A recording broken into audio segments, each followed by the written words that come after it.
This guy has the ultimate cheat code, the divine fingers. No, get your mind out of the gutter, not like that. His hand is actually sacred. Just a tap of his legendary index finger is enough to obliterate anything. His middle finger brings down divine judgment to blast his enemies away. Meanwhile, his ring finger heals wounds for both himself and his allies. In a crazy world where superpowers are normal, he basically becomes a literal deity. It all starts when Ilshin spots a strange new mobile game. He taps a treasure chest on screen, and it pops right open.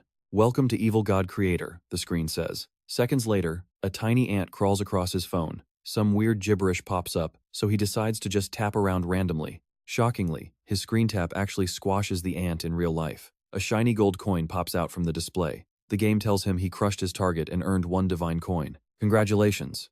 Ilshin stares at the screen in complete disbelief. Did he seriously just awaken a hunter power? 20 years ago, he probably would have checked himself into a mental hospital, but times are different now. 2 decades ago, giant dimensional rifts opened up and unleashed monsters. Humanity almost went extinct, until random people started awakening magic powers. Slaying these beasts grants a unique energy that saved the world. Now, hunters are ranked from powerful triple S rank all the way down to G rank. Once your rank gets locked in, it is practically impossible to change. Soon after, Ilshin heads over to the testing center to measure his new skills. The tester smiles and offers some good news: he has the proper hunter constitution. Our guy is thrilled, instantly daydreaming about fame, fortune, and swimming in fans. He silently begs for at least a D rank. Instead, he gets slapped with a G rank. He is stunned. It basically means he is just a normal guy. The registration fee is a whopping $280,000. He thinks about it. Without dungeon access, registering is a massive waste of cash. He heads back home that night feeling incredibly frustrated. Right as he lies down to sleep, his phone buzzes. He is wide awake now. To blow off some steam, he grabs his mobile and goes on an absolute ant-crushing rampage. Before long, golden coins are literally spilling out onto his bedroom floor. By the next morning, the scattered cash has magically merged into one neat little pile. But get this, the total value on his screen jumped from 1 to 100. His phone pings, welcoming the unknown god and unlocking the divine store. He immediately hits open. Unlocking the shop costs exactly 100 coins. He does not hesitate and taps the screen. 1 physical coin vanishes from his bed, but the actual store is written in bizarre, alien text. He cannot read a single character. Even worse, the gear costs 1 billion coins. He ground all night just to get 300. Talk about pay-to-win pricing. Suddenly, the shop refreshes. The top item is discounted to just 100 coins. He casually taps it and unlocks a unique skill called the Blind God's Eye. Blind God? He laughs. What can a blind guy's eye even do? Suddenly, his entire world pitch blacks. He is totally blind, and Ilshin frantically gropes around to find his phone. Out of nowhere, his toe smashes into a table corner. He screams in agony, and his sight instantly flashes back. Terrified out of his mind, he grabs his phone. Now, he can actually read the foreign language. The store is packed with epic abilities and gear. He scrolls down and spots a growth-type skill called the Crushing Divine Index Finger. He taps buy. The screen confirms he obtained the ultimate crushing finger. He stares at his hand, wondering what this fancy trick actually does. Right on cue, the air conditioner behind him hums to life. He points at it, says Divine Index Finger, and it instantly shuts off. He points at his computer, and it boots up immediately, too. So his legendary power is basically just a universal remote. He goes back to smashing virtual pests. Suddenly, a red ant pops up on screen, refusing to get squashed. It dodges everything like a pro. This has to be a boss fight. Grinning, he goes into a tapping frenzy. But the speedy little insect just keeps evading his finger. Gritting his teeth, he taps with absolute fury. His hand literally cramps up, but he still cannot hit the tiny red target. Eventually, the bug gets away. Annoyed, he takes his anger out on normal black ants. His phone logs over 800 clicks, with just 200 left to unlock the Evil God title. Completely wiped out, he collapses and passes out. Meanwhile, his screen glows, as the Blind God's Eye unlocks a hidden ability. Suddenly, he is dreaming of a movie theater. On the silver screen, a red ant is hobbling along with a walking cane. It limps toward a dark cave, where thousands of other ants are busy eating. The red ant gasps that he found their runaway food, but got attacked by the Dark Tribe God. He warns they must strike first, but the other bugs do not even care. In fact, they all just laugh at him. Calling him a coward, they mock him for getting beaten up by mere food. They tell him he should have just died out there. Suddenly, a wise old ant arrives, stroking his whiskers. He warns that he senses an evil dark god on their sacred land. He says they must execute this wicked spirit immediately. The elder places his hand on the red ant's head. Green magic surges, and the soldier's injuries vanish instantly. He tells him to lead the way to battle. He vows to destroy the dark spirit himself as the army cheers. Suddenly, Ilshin bolts awake in his bed, sweating. He mutters about how insanely realistic that dream was. Did he seriously just have a nightmare about ants? Suddenly, his phone pings and the red boss reappears.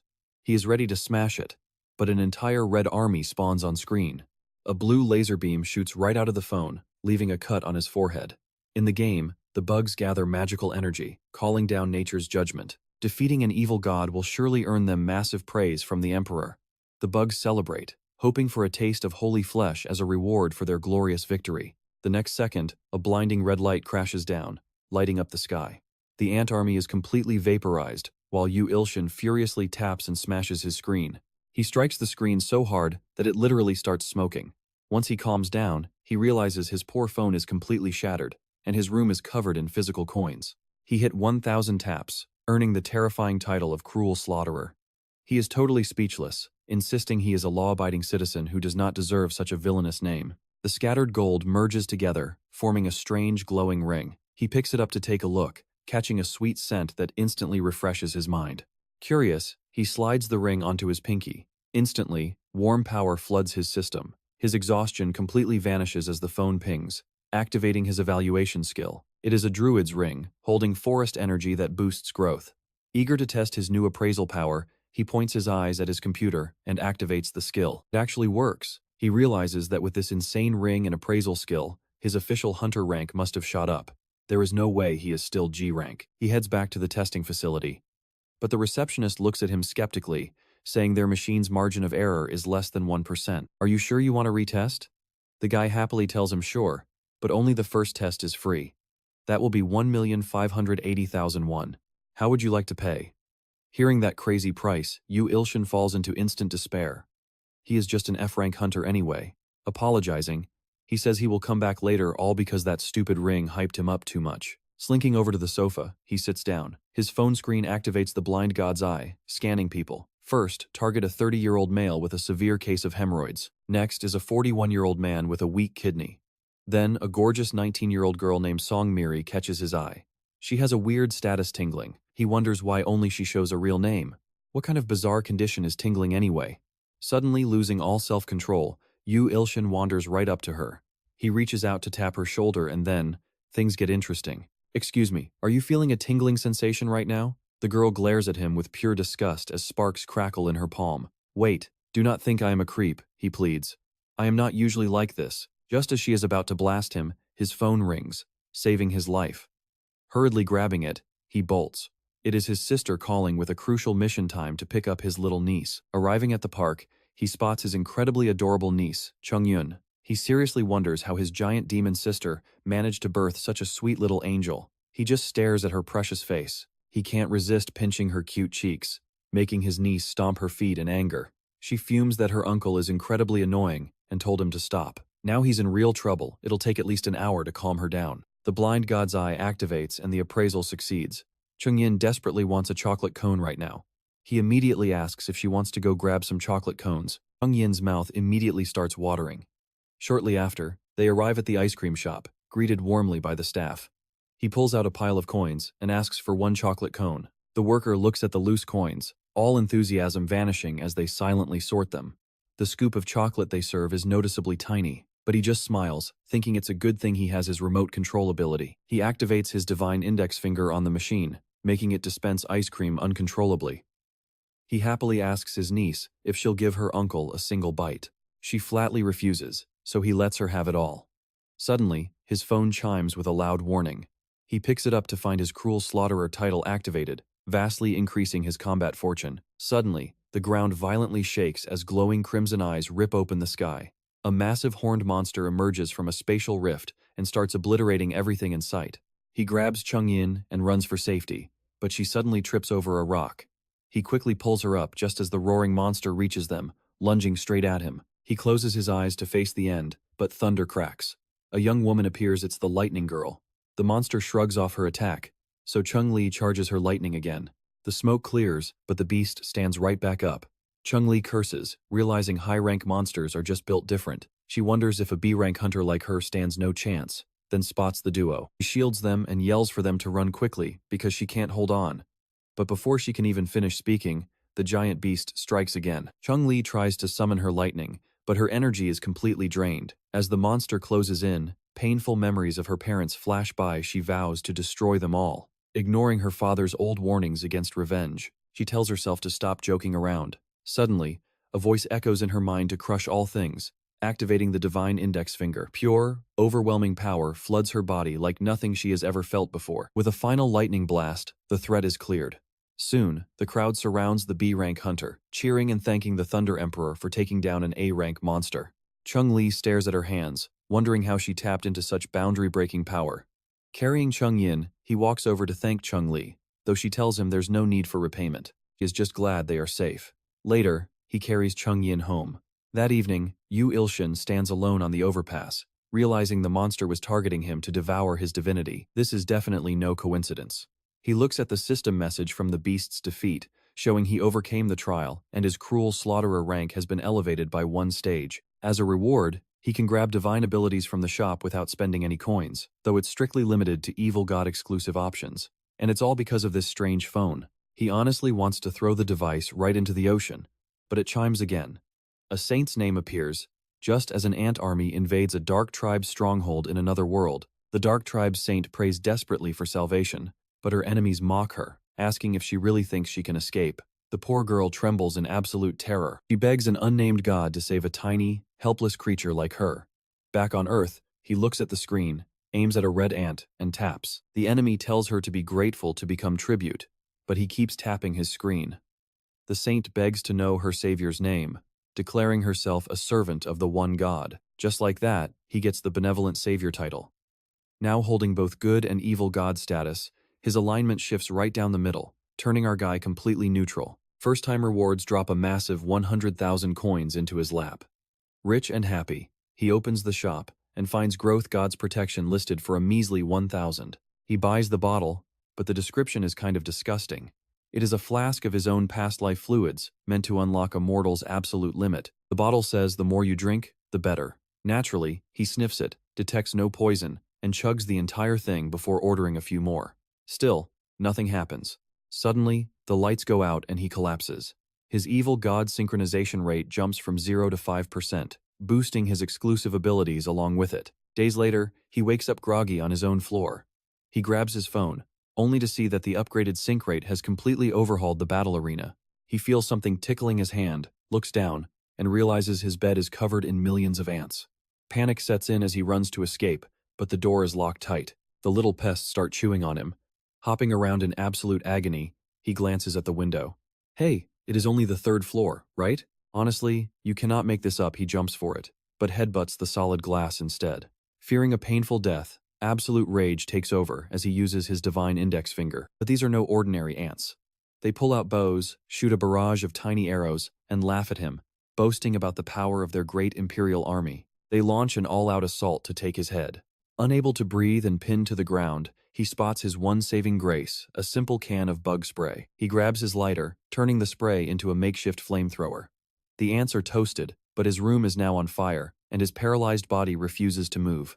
His phone suddenly lights up with an offer from the silently creeping nightmare, offering a special gift that could permanently lock his alignment back to evil. Desperate to survive, he hits accept immediately, but nothing changes right away, as the phone warns that the evil god's nightmare abilities are slowly taking over his system. He tries to trigger his divine index finger, but his powers are dead.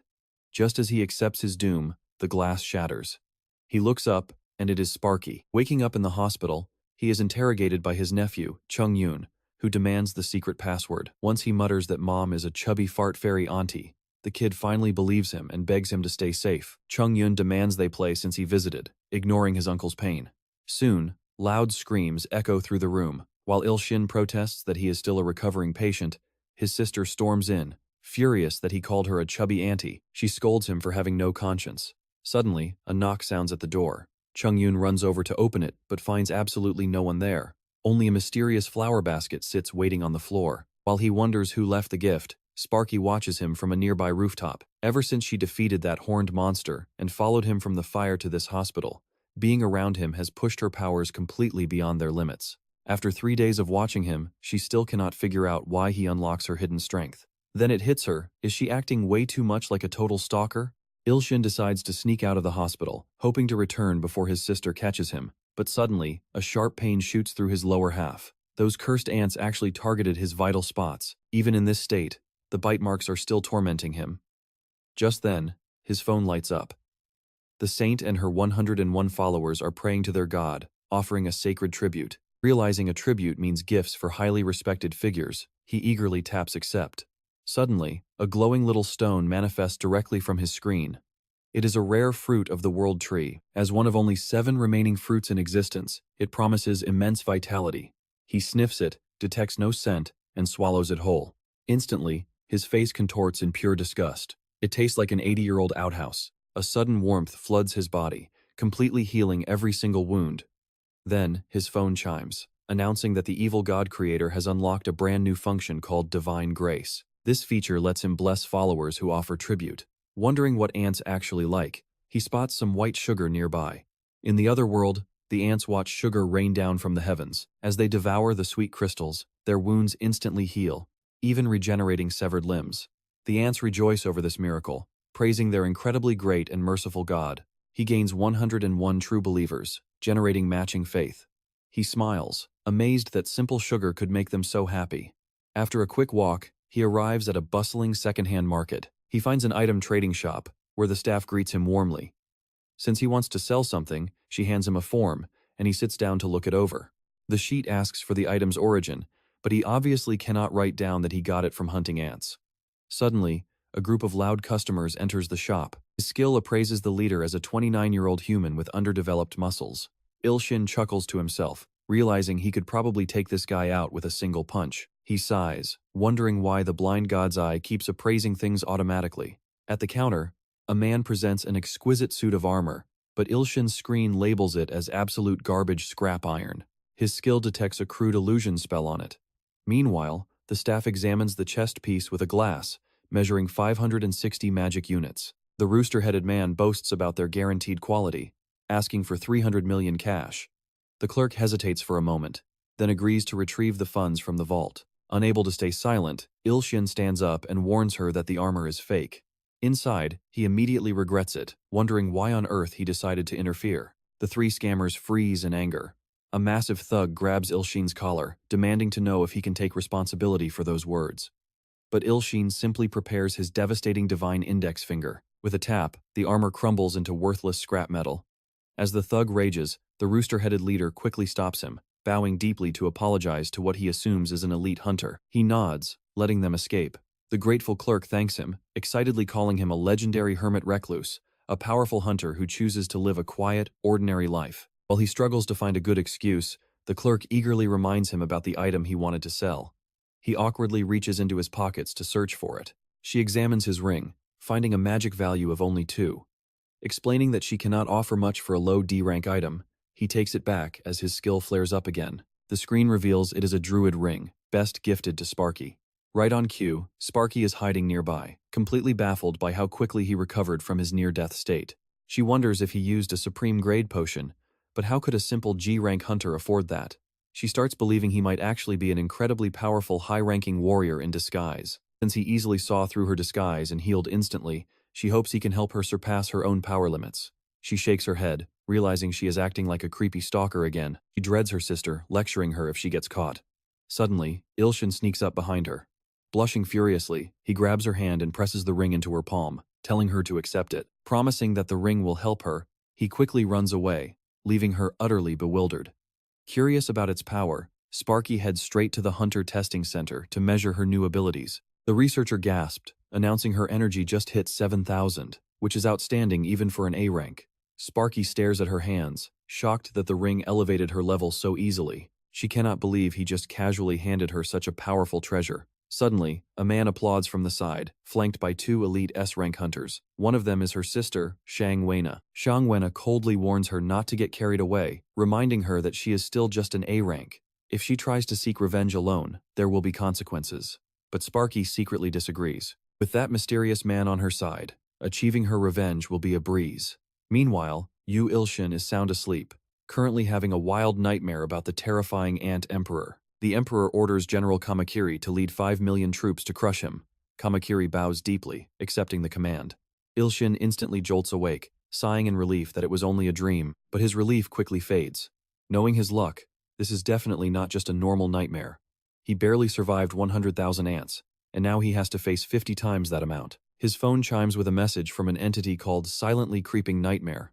The creepy sender offers him power, calling him a cowardly god, and demands a sacrifice of 100 human blood relatives. He blocks the weird contact immediately. Suddenly, his skill activates, projecting a hologram of a talking ant who calls him a monster of an ignorant tribe. Introducing himself as General Kamakiri, the creature threatens to sever his head for the Emperor before the projection vanishes. With only 3 days left, the threat is extremely real.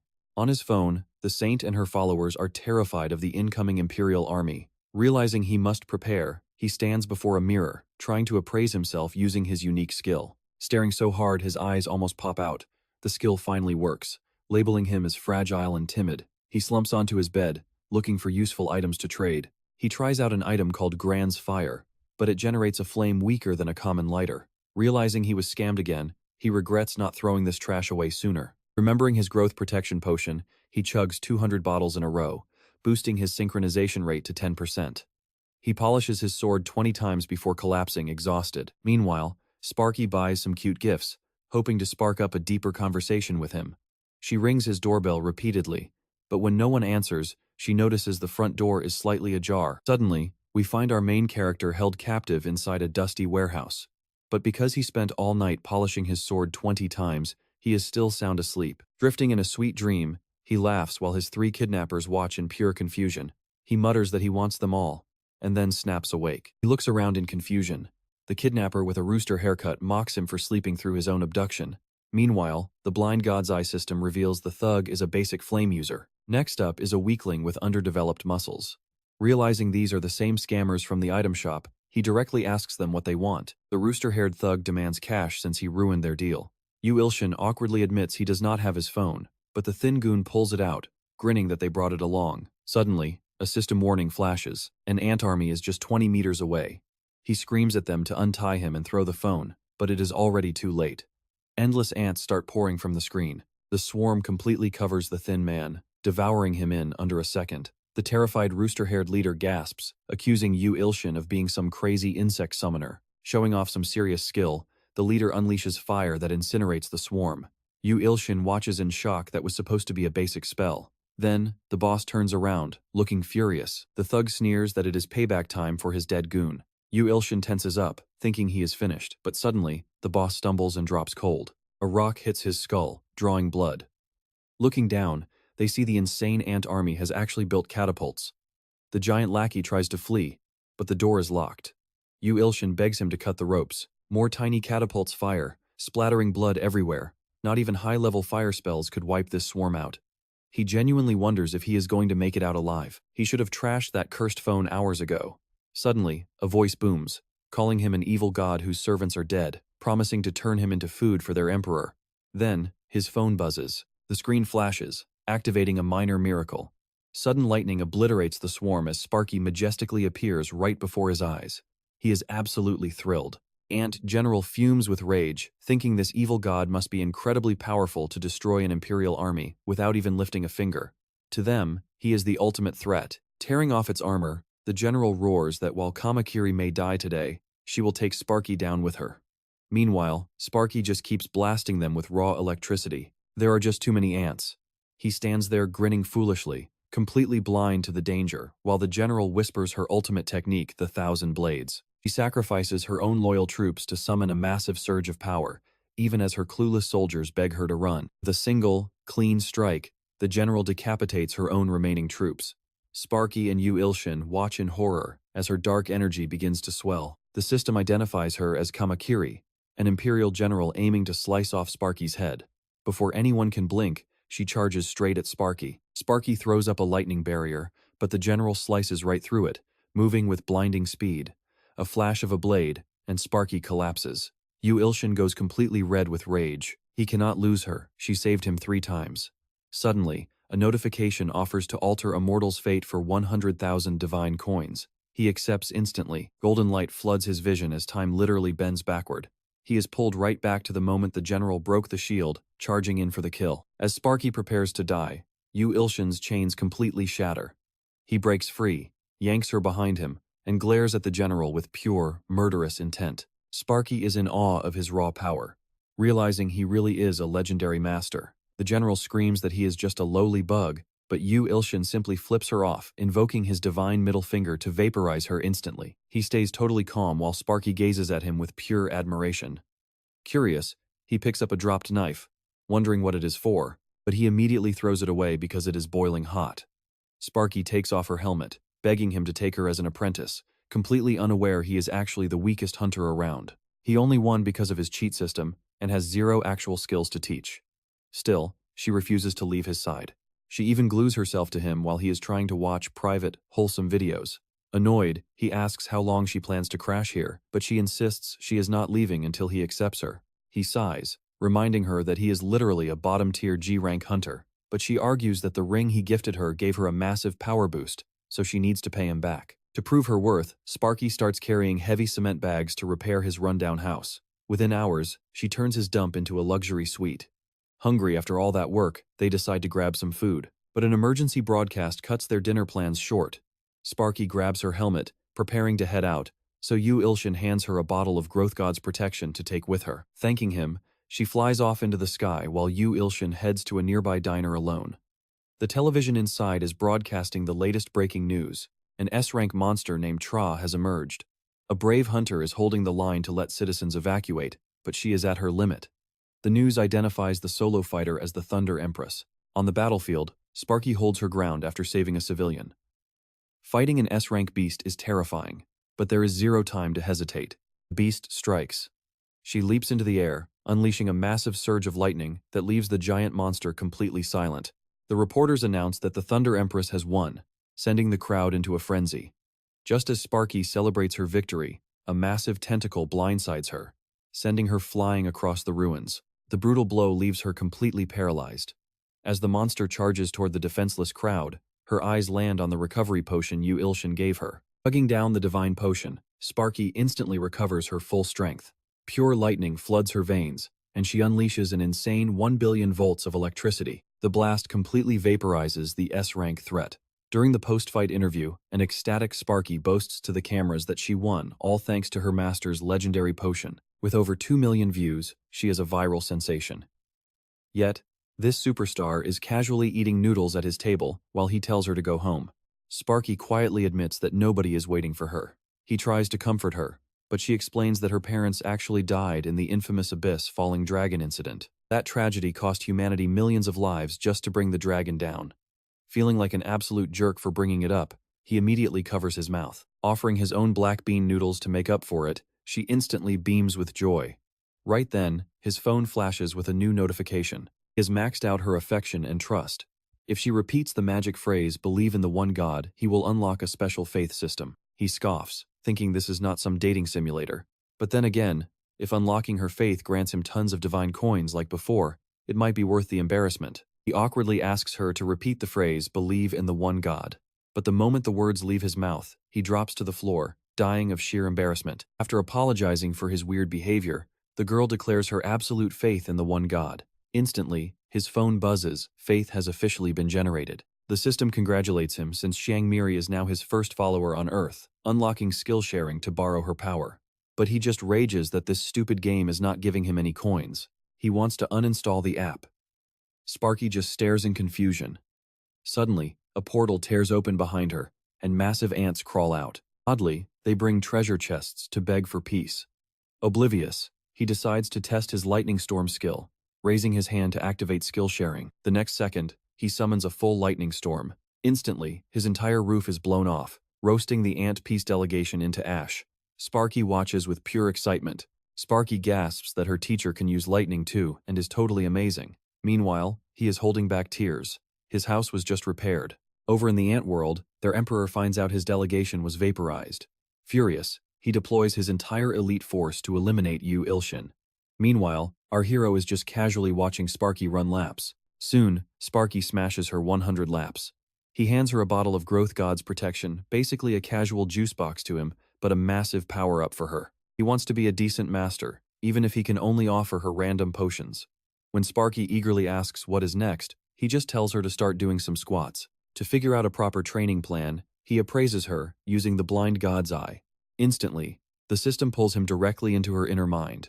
He lands in a vast, empty void, where a blinding light reveals a colossal lightning tiger bound tightly by heavy iron chains. It turns out Sparky is actually an S-rank hunter, whose true power was sealed for 10 years, until his divine index finger briefly cracked the seal open. If those chains break, her full power is unleashed. He strikes them, but can only chip away a tiny fraction, forcing him to stop. After saying goodbye to Sparky, he heads back to his ruined house and sighs at the mess. Just then, his phone rings, showing Creeping Nightmare staring at him with a deeply mournful expression. Next to it, all-slaying Heavenly Blade is glaring resentfully. He wonders if this drama queen owns that cheap fruit knife. The blade quickly insists it is a divine god-slaying weapon. He rolls his eyes. These stalkers are reading his mind and spamming him. One wants an unblock, the other wants his sword. Our hero is furious. He literally risked his life to get that weapon. The blade offers a trade. Return the weapon, and he keeps the tribute from the ant delegation. 2,200,000 coins. He calls them shameless, but Creeping Nightmare outbids them with 10 million if he hands it over. Now he is seriously tempted, since 10 million coins could buy some solid lower-tier abilities and endless potions for Sparky. The blade starts panicking at this massive offer. Creeping Nightmare laughs and calls the blade an absolute beggar. Insulted, all-slaying Heavenly Blade raises the stakes by offering to grant our hero his direct authority. The blade flexes its special authority, Zenith of the Sword. It claims that with this power, no master can ever defeat him, which sounds pretty convincing. After all, swords are the ultimate dream for any guy. Creeping Nightmare just scoffs and demands he take its own authority instead. Rose that blooms at night promises effortless victory over any foe. Sensing an absolute goldmine, Ilshin slyly asks if either of them wants to sweeten the deal further. By the end of his bidding war, he scores Zenith of the Sword, 2,200,000 coins, 3 weapon treasury summons, and Rose that blooms at night. He reminds himself to use those weapon treasury summons very carefully. Eager to test the other 2 powers, he sits down and dramatically shouts, "Rose that blooms at night." Absolutely nothing happens. His phone pings to explain that the skill only activates while he is sleeping. He yells out in absolute disbelief. What use is a skill if he is unconscious? He feels like an absolute fool for trusting a couple of stalkers. He tries Zenith of the Sword next, but absolutely nothing happens, making him mad enough to get constipation for 3 years. Suddenly, a system notification says the sword skill is finally active. His body takes over, and he uncontrollably mutters that he is going to slice everything down. His tiny fruit knife starts glowing with an evil aura.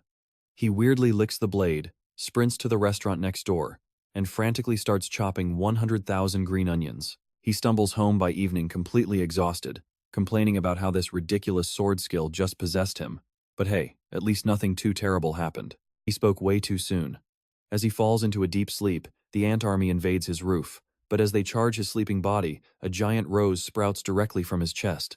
The rose opens a massive, terrifying mouth, devours the entire ant squad in one gulp, and closes its jaws. It whispers for lowly creatures to fear their blooming nightmare. The mother mosquito gasps in absolute horror. It is the nightmare flower, a legendary calamity god apostle that devoured 90% of the entire continent 3,000 years ago. She tries to keep her cool, declaring that today they will make Blood Clan history.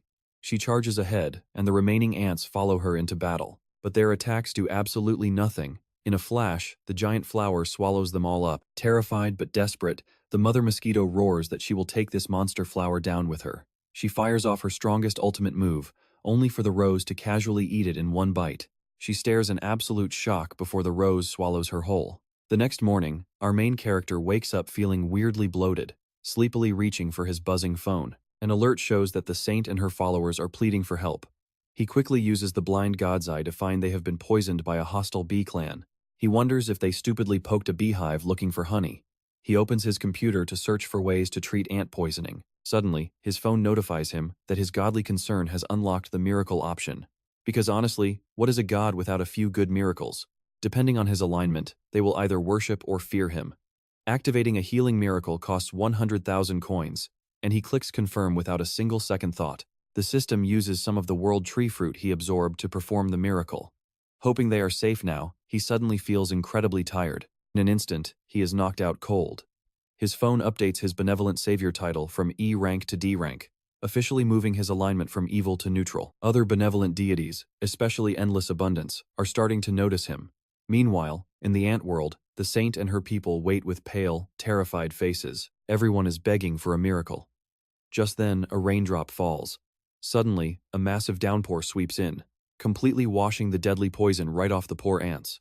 The saint leaps up, screaming that their one god has saved them yet again. Now, they must repay this divine grace with absolute, pure devotion. Time to prep some holy sacrifices. Later on, Ilshin finally wakes up feeling totally out of it. Surprisingly, Sparky is right there in his room. She came checking on him since he completely blew off their training, but then she spots a weird statue sitting on his table. He looks over. Total disbelief. Apparently, the Dark Tribe made this statue out of pure gratitude to match their savior, but they ended up making it look absolutely, hilariously awful. But Sparky thinks the statue looks exactly like him, claiming it gets more handsome the longer you stare. She asks if she can keep it, and he just tells her to go ahead. Once she leaves, he gets ready for some wholesome internet browsing, but a sudden phone alert ruins the mood. His world tree sapling is sick and dying in 24 hours. He quickly uses growth god protection, but nothing happens. Remember, this tree produces the magical fruit that healed his injuries. If he can save it, he can sell those fruits for some serious cash. After digging through the divine shop, he finally tracks down an item called Tears of Endless Abundance. There is a catch though, only someone certified as a genuinely good person by the goddess can use it, which triggers a special quest. Cut to him on the street, literally picking up dirty cigarette butts, the things he has to do to save his precious tree. But after hours of cleaning, his goodwill only ticks up by a measly 1%. He still needs 99%. Suddenly, a gruff voice demands to know what he is doing on his turf. He turns around and finds a shockingly buff homeless man. Remembering that street guys are super protective of their space, he quickly hands over a $1 bill to keep the peace. But the man gets furious, yelling about how dare he offer charity to the great Choi Gangan. Oh, right, he remembers.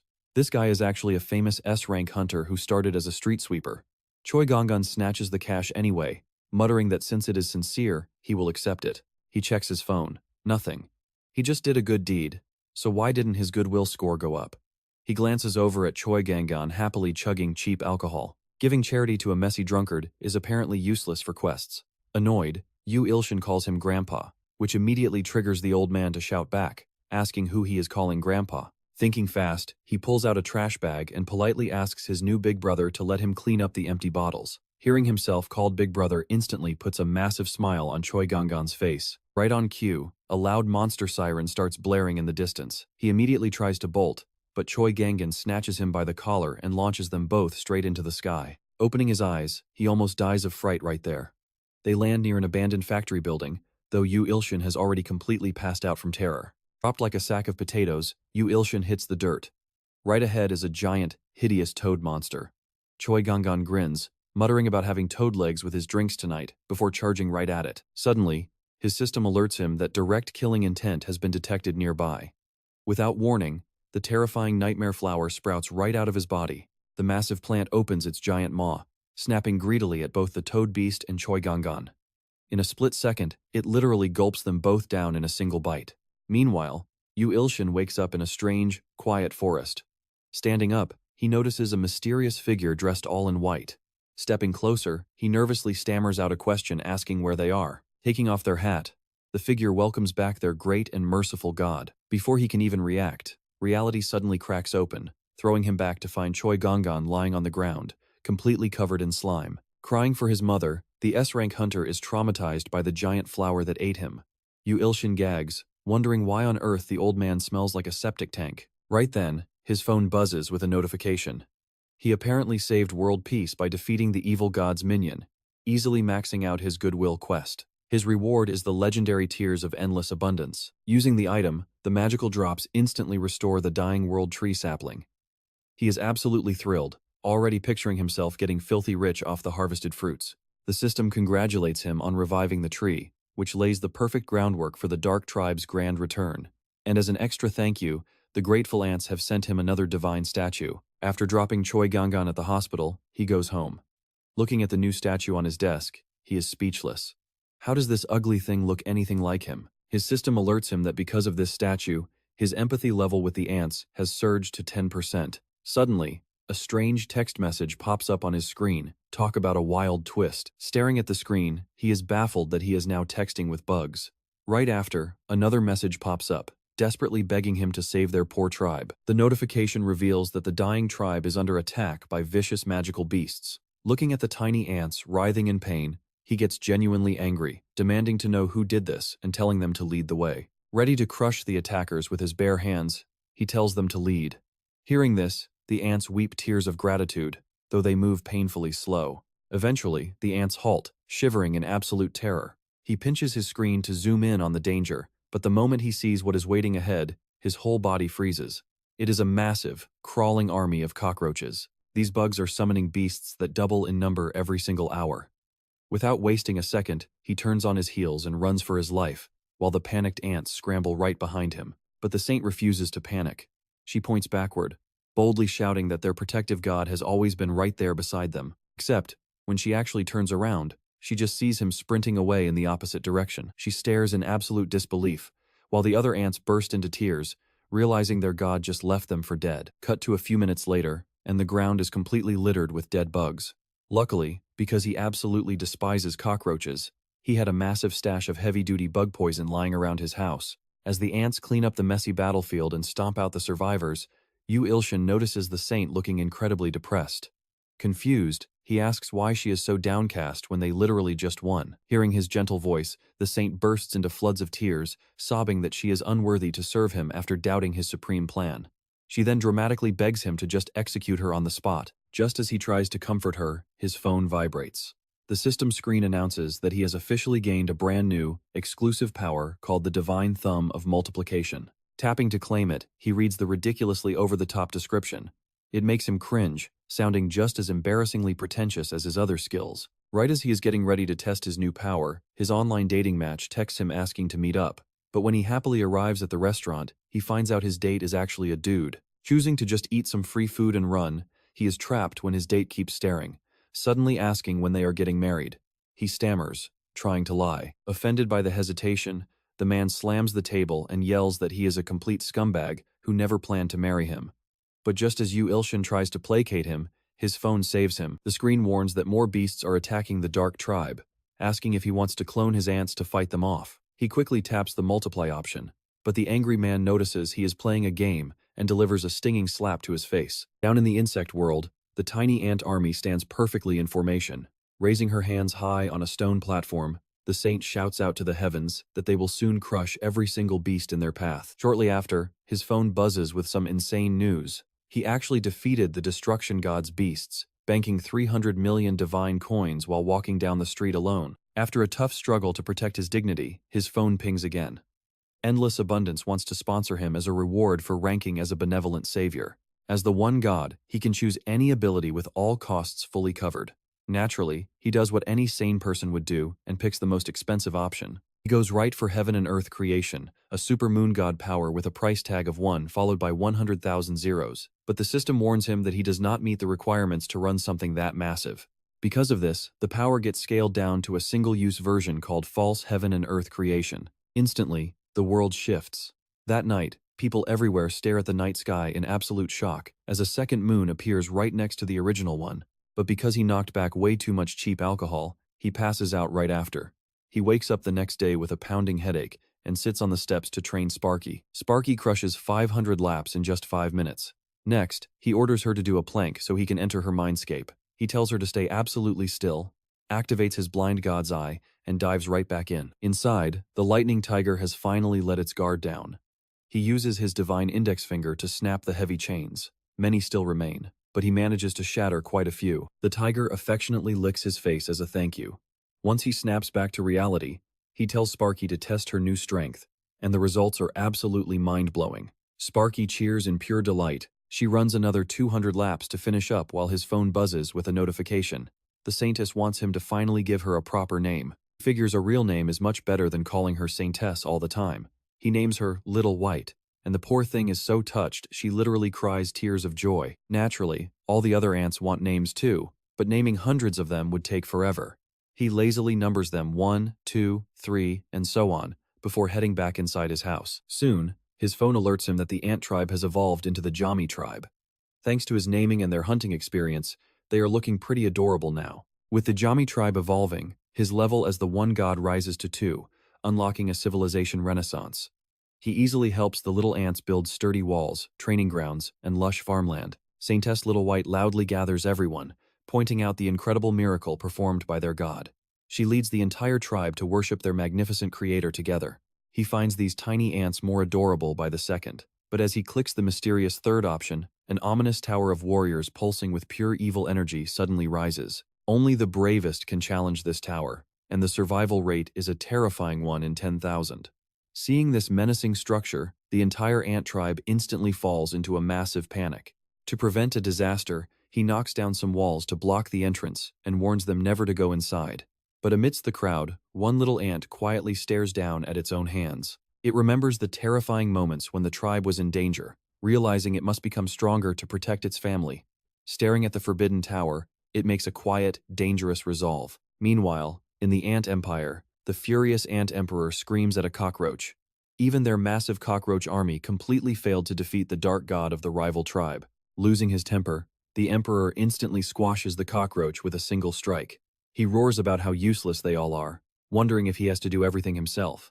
Just then, a voice speaks up. A spider spirit approaches, telling him to calm his anger and leave these worldly tasks to her. She promises His Majesty only needs to focus on preparing for his divine ascension. She vows to wipe out the dark tribe and their evil god, even if it costs her life. She brings forth a massive mosquito king, capable of completely draining a zombie dry with one bite. Right after the mosquito finishes its zombie snack, the spider spirit approaches from the shadows. She hands over a deadly weapon called the Cursed Needle, ordering the beast to assassinate the dark tribe's evil god. The mosquito sinisterly whispers that it wants to taste the blood of a god, and the spider spirit coldly tells him to do whatever he wants. Equipping the Cursed Needle, the mosquito secretly plots to absorb the god's blood to gain ultimate power. Once it does, it plans to overthrow the Ant Emperor and take the throne. Back on Earth, Ilshin is furiously gaming and trash-talking his teammates. Utilizing 20 years of single-life hand speed, he defends his family's honor until his keyboard is practically smoking. After winning his typing war, he checks on his ants and sees they are all asleep. But then, he notices a tiny stone trembling. Suddenly, one dedicated little ant lifts it up. It is actually lifting a rock many times its own size. This is ant number 1, a dedicated warrior of the Jami tribe training tirelessly to protect its family. Wondering if he can help, he drops a bottle of growth, God's protection for it. Receiving this divine gift, number 1 is so overwhelmed with gratitude it can barely speak. He goes right back to raging at his computer teammates, totally oblivious to the giant mosquito watching him from the window. The bug suddenly flies in and bites him right on the forehead. He instinctively slaps it away, wondering why there are mosquitoes in almost freezing winter weather. But the next second, he feels an icy chill wash over him and sneezes. To his horror, he shoots out an 8-meter stream of mucus. He rushes to the bathroom to wash his face, only to find a creepy demonic mark glowing on his forehead. His blind god's eye reveals this is the mark of a vile plague bearer, triggering a chilling curse.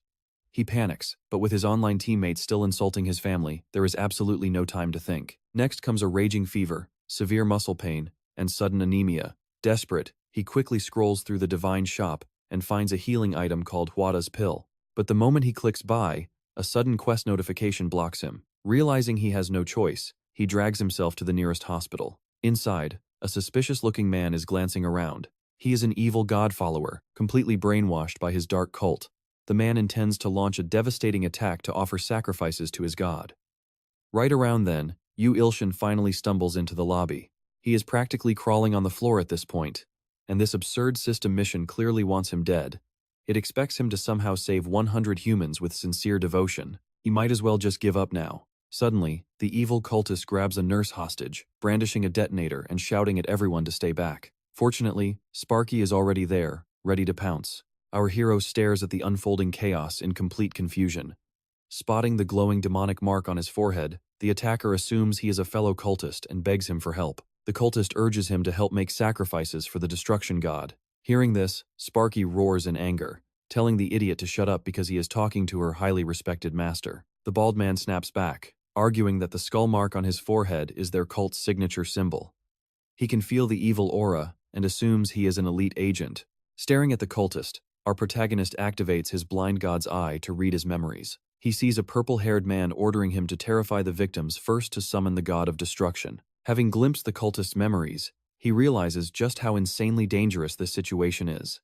Suddenly, the bald man screams out a final, desperate prayer to his dark god. The bald man is about to press the detonator. Seeing this, Ilshin quickly aims his all-crushing divine index finger. Too late. The terrorist already pressed it, exhausted. He yells to Sparky that now is the moment. The bald man glares at his detonator. Nothing happens. No explosion. Before the terrified terrorist can even scream, Sparky unleashes a merciless bolt of lightning. The bald man gets fried so hard he completely loses control of his body. He collapses, totally knocked out.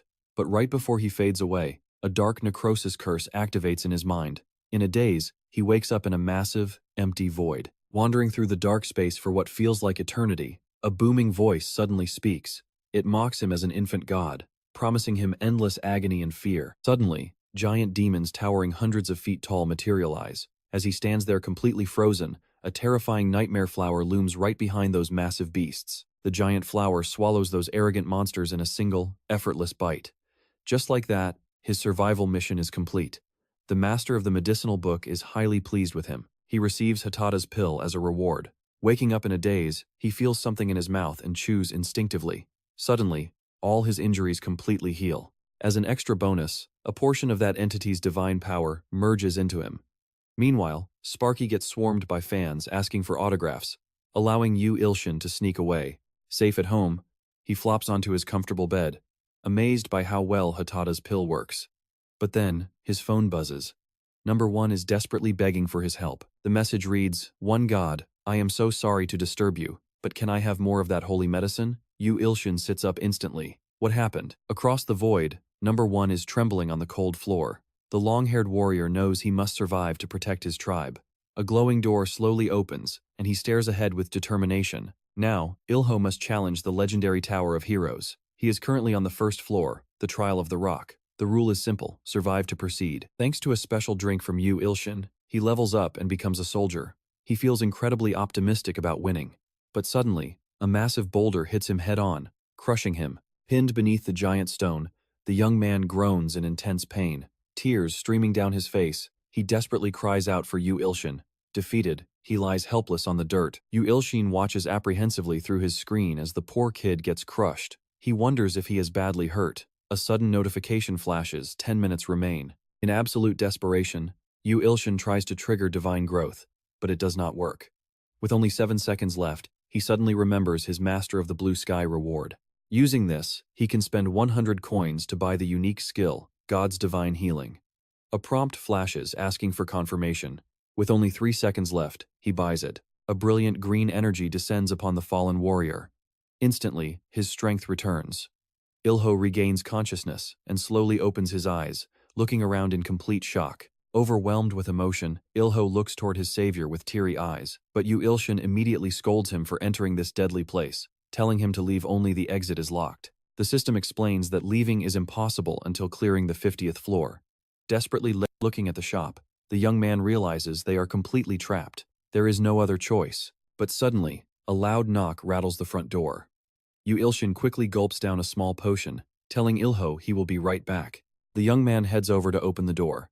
Peeking through the crack, he sees a sharp-looking man in a suit. The visitor asks if he is indeed the hunter, Ilshin, introducing himself as Kim Taman of the Brilliant Guild. He claims the kid is destined to be a top hunter and begs for just a minute of his time. Feeling uneasy, the boy agrees. Meanwhile, back in the tower, our hero pushes forward. Ilho braves the brutal hardships of the Eternal Tower with pure determination. The crystal at the top of the stairs glows an ominous scarlet. He closes his eyes, focusing all his energy. Soon, another massive boulder begins to hurtle down toward him, but the warrior prepares a devastating punch. As it approaches, he shatters the giant rock with his bare fist, completely shocking himself. A notification flashes the challenger. Ilho has successfully passed the Trial of the Rock, earning its powerful blessing as a special reward for clearing the very first floor. Meanwhile, Ilshin gets hit with a staggering salary offer of 3 million a year. The recruiter urges him to come to their headquarters to sign, but the boy stays silent. Still completely frozen in shock, he cannot even move. With that kind of money, all his worries would vanish. He could eat like a king and buy endless gifts for his nephew. He is so incredibly excited that he completely misses the recruiter mentioning a sneaky 70-30 split on all monster rewards. The man asks in a serious voice if he is listening. Snapping back, the boy apologizes, but suddenly spots a target notification. It reveals Kim Taman, 34, who has highly suspicious powers. Kim keeps talking, claiming he will never find a better contract anywhere else. But the protagonist realizes this recruiter is trying to scam him, making him extremely irritated. Even though his potential opponent is much larger than him, starting a fight here would be a huge hassle. Kim asks if there is a problem. The young man calmly replies that he has been far too busy lately, so it is probably best to pass. In a suddenly sinister voice, the recruiter asks if he dislikes the terms. Trying to force his hand, he sneers that whatever the kid gets from writing is not even 1/100th of this contract. Ilshin explains that he does not do his job for money, and Kim quickly apologizes. But as he stands up, the giant man darkly adds that his leader ordered them to bring him in, no matter what. The boy tries to buy time by claiming he desperately needs to use the bathroom, nervously adjusting his glasses. Kim looks completely unconvinced but lets him go. Running inside, the young man panics and recalls the system notification. The man is labeled as a worshipper of the god of destruction. Then, it hits him. The crazy hospital terrorist was one of them too. Staring at his phone, he desperately wonders who he should contact. Maybe the Hunters Association, or perhaps just the police. But suddenly, a blinding beam of light blasts right through the bathroom door. Kim walks through the smoking hole, casually asking who he is trying to call. Ilshin watches in pure terror. He is completely screwed. With a dark look, Kim demands to know who is on the other end. Ilshin stammers that he is just contacting his publisher, but before he can even blink, a massive blast hits him. A devastating attack slams him violently against the wall. The big man slowly approaches, scoffing that making any calls is out of the question as long as he is standing there. And since the kid is resisting, Kim decides to just knock him out and take him. As the giant squeezes his neck, Ilshin begins to suffocate. Kim mockingly asks if it hurts, whispering that staying calm would make this whole ordeal much less painful. As darkness creeps in, and he begins to lose consciousness, a sudden notification flashes in his fading vision. He has just received an emergency mission to save Sunung Miri from certain death. Meanwhile, Kim is quite impressed by the kid's stubborn resistance. In reality, Ilshin knows the physical gap between them is just too massive. But suddenly, a message from the great god lights up his screen. Through their telepathic link, Ilho begins to scream that he will lend him his muscles using power sharing. The young man from the Kayami clan lends his strength, sharing his iron body ability. This makes Ilshin much stronger and more durable. Even with Kim's hand still crushing his neck, the kid realizes he now wields Ilho's incredible powers. The giant quickly notices a strange change in the boy he is choking. Suddenly, a massive wave of energy erupts, forcing Kim's hand right off his neck. Kim realizes this skill rapidly builds muscle mass, proving this kid is actually worthy of the guild leader's interest. He admits he was disappointed at first because the mission seemed so tiny, but now sees he was completely mistaken. Kim announces he is officially done playing games and is taking the boy in. He gestures for the fight to start, and Ilshin wastes no time, immediately charging forward to attack. The big guy easily dodges, noting his opponent's punch is heavy but packed with zero defense. It is clear that Ilshin is just a complete beginner, which instantly disappoints Kim all over again. But then, Ilshin suddenly grabs the giant's head with both hands. He squeezes hard, crushing it and knocking out several of Kim's teeth in the process. Doubled over in absolute pain, Kim can barely move, but Ilshin is not done. He prepares another massive blow, unleashing an attack that literally smashes a giant hole right through the concrete floor. Still powered up by the skill, Ilshin looks around, but then it hits him he urgently needs to call Miri. He tries everything, but a system alert pops up, showing the believer management system is running. Pinpointing Miri's location will cost a ton of coins, but Ilshin pays up instantly, letting the tracker lock onto her coordinates. We see a pale face with long dark hair. A stained blade is held tight, fresh blood dripping from its tip, clear evidence of a brutal fight. The sword demon coldly tells his victim she won't feel a thing. A character profile pops up while Miri lies defeated on the ground, desperately calling her attacker her own teacher. The demon raises his blade, followed by a sickening sound of pain. Soon after, an achievement notification window pops up on screen. Ilshin realized Miri was just beaten by some random freak, and a system warning predicts a terrible future for her. The vision hasn't happened yet, but time is running out fast. A system prompt asks if he wants to change her tragic fate using the power of gods. While analyzing the boss's data, Ilshin realizes the sword demon is completely obsessed with blades. Looking at his computer, he remembers something. He pulls a small dagger from his drawer, ready to rewrite Miri's destiny by spending a whopping 100,000 coins. With his benevolent savior and second-chance skills combining, a massive miracle unfolds. A blinding light erupts right in front of Ilshin, while Miri helplessly watches the demon draw near. The poor girl has no idea why he is attacking, but the demon claims it is nothing personal, just business. His cold gaze suddenly shifts, noticing something strange nearby. With a flash of speed, he leaps back just in time, barely dodging a stealthy attack he didn't see coming. With eyes full of pure rage, Ilshin appears, muttering that he wants to slice something. Miri gasps, recognizing him instantly, as Ilshin sinisterly vows to chop the demon into tiny pieces. The sword demon has defeated countless foes on his martial path. Raising his blade, he asks if Ilshin is with the storm, confident his ultimate swordplay can crush anyone in his way.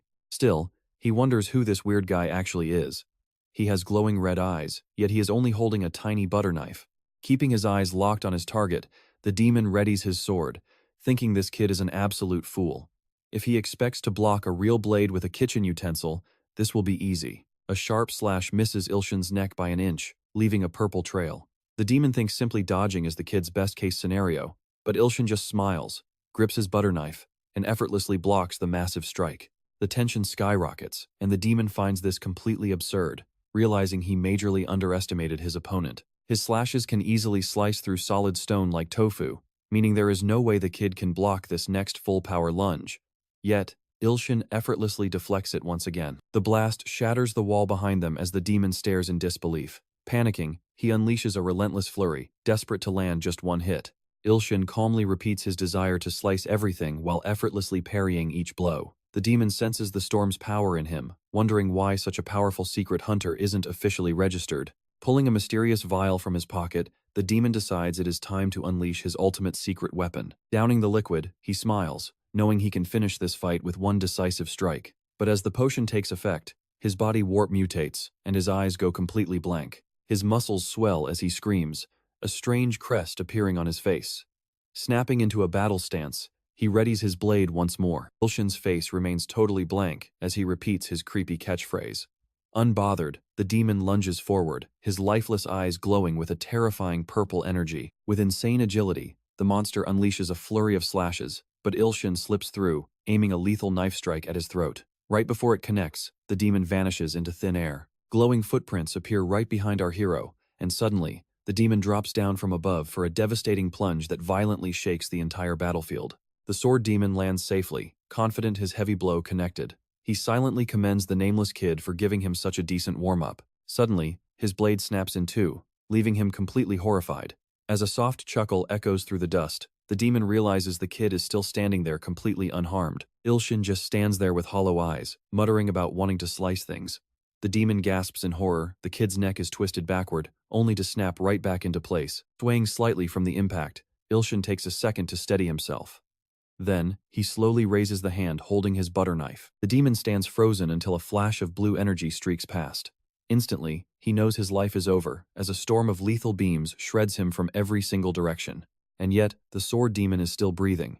Confused, he checks his hands only to find he is entirely unharmed. The boy clearly had the power to vaporize him, but chose to spare his life. The demon demands to know who he is facing. Ilshin raises his tiny knife and calmly claims he is the sword god, shocking the old warrior. The title of sword god is reserved for the absolute peak of martial arts. But right on cue, the skill's duration runs out, and Ilshin's body snaps right back to normal. His legendary, world-slicing butter knife goes completely dormant, but the demon doesn't even notice. He respectfully bows in submission, admitting defeat and leaving Ilshin totally bewildered by his sudden change of heart. Now, the demon is begging to witness the sword god's beautiful skills once more, officially becoming Ilshin's second loyal disciple. Hearing Miri groan in pain, Ilshin remembers why he came here in the first place. The demon rushes over, pouring a high-grade potion down her throat to instantly restore her health and vitality. A bright golden aura wraps around Miri's body, and the newly fanatical disciple deeply apologizes for causing so much trouble. The follower rescue mission wraps up successfully, sending Sungmir's trust soaring all the way to 139. Ilshin can't help but wonder just how many bugs and bizarre guilds are going to keep popping up. Sungmir promises that Storm is going to be just fine soon, but Ilshin demands to know who dared to lay a hand on her. Out of options, the desperate man begs his god to cut him open and purge his sins. But then Ilshin remembers this guy was cozying up with those terrorists. He questions exactly how strong his new subordinate is, ordering him to go wipe out the entire terrorist guild. Sungmir looks stunned by the sudden command. But Ilshin just asks if he plans to defy his master. Staring at the terrifying god, the demon quickly folds, bowing low, and promising to get the job done gladly. To Ilshin, this guy is nothing but a disposable assassin. He honestly does not care if the demon dies, as long as he tears a massive hole right through the terrorist guild. The target is set and the orders are clear. Sungmir is heading out to butcher the terrorists, especially since Ilshin has finally unlocked the requirements for his crazy new unique power. He gets the chance to try out the thumb of the multiplication god skill, costing him 100 coins. Ilshin gets insanely hyped, thinking this is his ticket to infinite wealth, and hits activate. Later that night, the lights are burning in his room as Ilshin frantically tears the place apart. He is desperately searching for some hidden emergency cash, but his piggy bank only yields a sad 10-cent coin. Hey, cash is cash, and it is technically enough to trigger the skill. But after he activates the power, absolutely nothing happens. Turns out, this god-tier ability does not work on inanimate objects. If it only copies living things, it feels totally useless to him. But reading through the online comments, Ilshin realizes he cannot just sit around waiting to be a punching bag anymore. He needs to take the initiative and strike first. So, he asks his chat how he should grow stronger. Some suggest playing the long game, while others want him to unleash a full-scale massacre. Rubbing his chin, Ilshin weighs his options carefully. And just like that, a brilliant, totally reckless idea hits him. Why not just do both ideas at the exact same time? He enters the god creation field and uses the multiplication power on his loyal little ants. Suddenly, a literal army of millions is born, and he orders them to crush his enemies. The massive Gami army begins its march with a 24-hour countdown timer. But as Ilshin watches the screen, he spots something incredibly strange happening among the ranks. A healer ant is actually tending to a smaller wounded one. Sensing their deity's presence, she calls out to the swarm, preaching that they must put their faith in the one true God for a brand new life. Turns out, as his absolute number of faithful believers skyrockets, his good karma naturally grows as well. But his peaceful moment is shattered when his phone starts buzzing with an urgent call. He picks up only to get blasted. Where is the manuscript and what is going on? The editor screams that he barely managed to convince the president not to terminate the contract. The series just launched, and this crazy author is already begging for a hiatus. This absolute nightmare makes Ilshin think, what if he uses the multiplication skill on himself? Having nothing to lose, he decides to create a clone. Pressing his thumb against his forehead, Ilshin triggers the power. A deep crimson aura swirls wildly through the room, kicking up a thick cloud of smoke as something begins to take shape. A physical clone materializes, immediately putting his god-tier skill on cooldown. Ilshin is absolutely thrilled, realizing his crazy plan worked, and that finishing his web novel is about to become incredibly easy. But before he can even celebrate, a brutal slap flies right across his face. The newly formed clone glares at him, telling him not to dare order him around before hurling a string of insults. As Ilshin tries to argue, the copy just unloads on him again. After beating his creator senseless, the clone stretches and sighs that he feels great. Meanwhile, the editor is still on the line, asking if this is some cheap prank. Showing zero remorse, the smug clone snatches the phone and tells the editor to get lost. With a sinister smirk, he instantly equips the brutal, cruel assassin skill. He locks eyes with his creator, looking ready to commit a crime, and a burst of energy shoots toward the screen. Meanwhile, a monstrously huge beast is terrorizing the ant battlefield. This absolute titan towers over the tiny, terrified ants, closing the distance with massive strides. The swarm quickly realizes that even with millions of soldiers, they stand zero chance. Eyes glowing a menacing red, the massive executioner tells his forces to brace themselves. But before he can even finish, a brilliant light flashes from the heavens, instantly incinerating the beasts. The surviving ants stand completely shocked, and this sudden monster massacre instantly boosts the cruel assassin skill to rank C. One terrified beast mutters that this must be the rumored evil spirit. Meanwhile, in a dark chamber, a fist slams violently onto a table. A trembling, one-armed monster begs for forgiveness, reporting that their entire army has been completely wiped out. Towering over him, the chimera-like woman snaps, asking if they honestly expect her to believe a single rogue god pulled this off. The survivor stammeringly explains that the monster was a literal demon, but mid-sentence, the messenger vaporizes into absolute dust. The woman furiously demands they contact the king, but she is reminded that His Majesty is currently attending a holy closing ceremony. She orders them to gather the generals and the 10 swords, but her subordinate warns that mobilizing them will leave them open to foreign demons. Iona snaps that securing the Black Tribe is their top priority, demanding they bring her the rogue god's head before his majesty's return. Bowing low, the winged commander asks Arachne for permission, swearing he will personally sever the rogue deity's head. Meanwhile, back in the real world, Ilshin's face is still looking like a beaten-up purple mess. Groaning, he finally blinks his eyes open, completely dazed. Then the agonizing memory hits him. His own clone beat him half to death. Suddenly, a helpful system alert pops up, offering to track his runaway copy. Ilshin notices he has 121 missed calls and a flood of threatening messages from his editor. The angry text warns that if he keeps pulling these stunts, things are going to get seriously ugly. To make matters worse, a barrage of notifications highlights his rogue clone's incredible achievements. But Ilshin knows it's all meaningless because this stupid system has completely ruined his life. Who cares if his in-game avatar is absolutely crushing it when his real-world existence is currently burning to the ground? No amount of virtual success can fix his actual reality. The manuscript submission deadline is officially today. If he cannot turn in the draft, his contract is completely toast, and he will have to refund his entire advance. Desperately trying to salvage his career, Ilshin begins typing furiously, only for another massive alert to disrupt him. It is a vital quest to rescue his followers, promising to fully unlock the sword demon's latent talent. Gritting his teeth, Ilshin tries to ignore the system, but his entire room suddenly floods with an intense, blinding blue glare. The flashing screen forcibly overrides his view, announcing that the sword demon's perspective is now unlocked. The projection reveals Sungmir tied up and bleeding, while a mocking woman steps closer, asking if the cat got his tongue. She grabs him, demanding that he spit out the truth right now. She is the Immaculate One, a 26-year-old hunter blessed by the god of destruction, packing some seriously deadly flame abilities. Yanking the demon's hair back, she purrs that a quick confession means an easy, painless death. True to his mission, Sungmir had charged straight into the enemy guild, only to be overwhelmed. Ilshin spots a second figure standing in the shadows, a towering powerhouse with a brutal scowl. This is Ironhead, a 31-year-old muscle-bound freak from the Kang Hui Guild, hovering over the battered and exhausted demon. Activating his omnipresent skill, Ilshin prepares to intervene. He recalls how, as a mere child, Sungmir was sold off to the dark underworld, trained to become a cold-blooded assassin. Once his martial skills awakened, he carried out countless high-profile hits. It was during his training in the guild that he first crossed paths with the Immaculate One and Ironhead, cementing their fierce, lifelong rivalry. The young sword demon knows a normal life is out of the question for him. He only has the path of the blade, pushing to become one with his weapon, until he finally scales the peak of his power and finds what he has always been searching for. But knowing it might all end right here, that hurts. Especially with Ironhead promising death to every single traitor. Stretching out, the giant warns that if the Immaculate tries to stop him, she is dead too. With his hair gripped tight, the sword demon can only beg his god for mercy. Watching this unfold, Ilshin knows he is in a massive jam, but lives are on the line. He activates his body-sharing skill, swapping stats with his follower, Ilho. Ironhead winds up to crush the sword demon, but right before the blow lands, the target completely vanishes.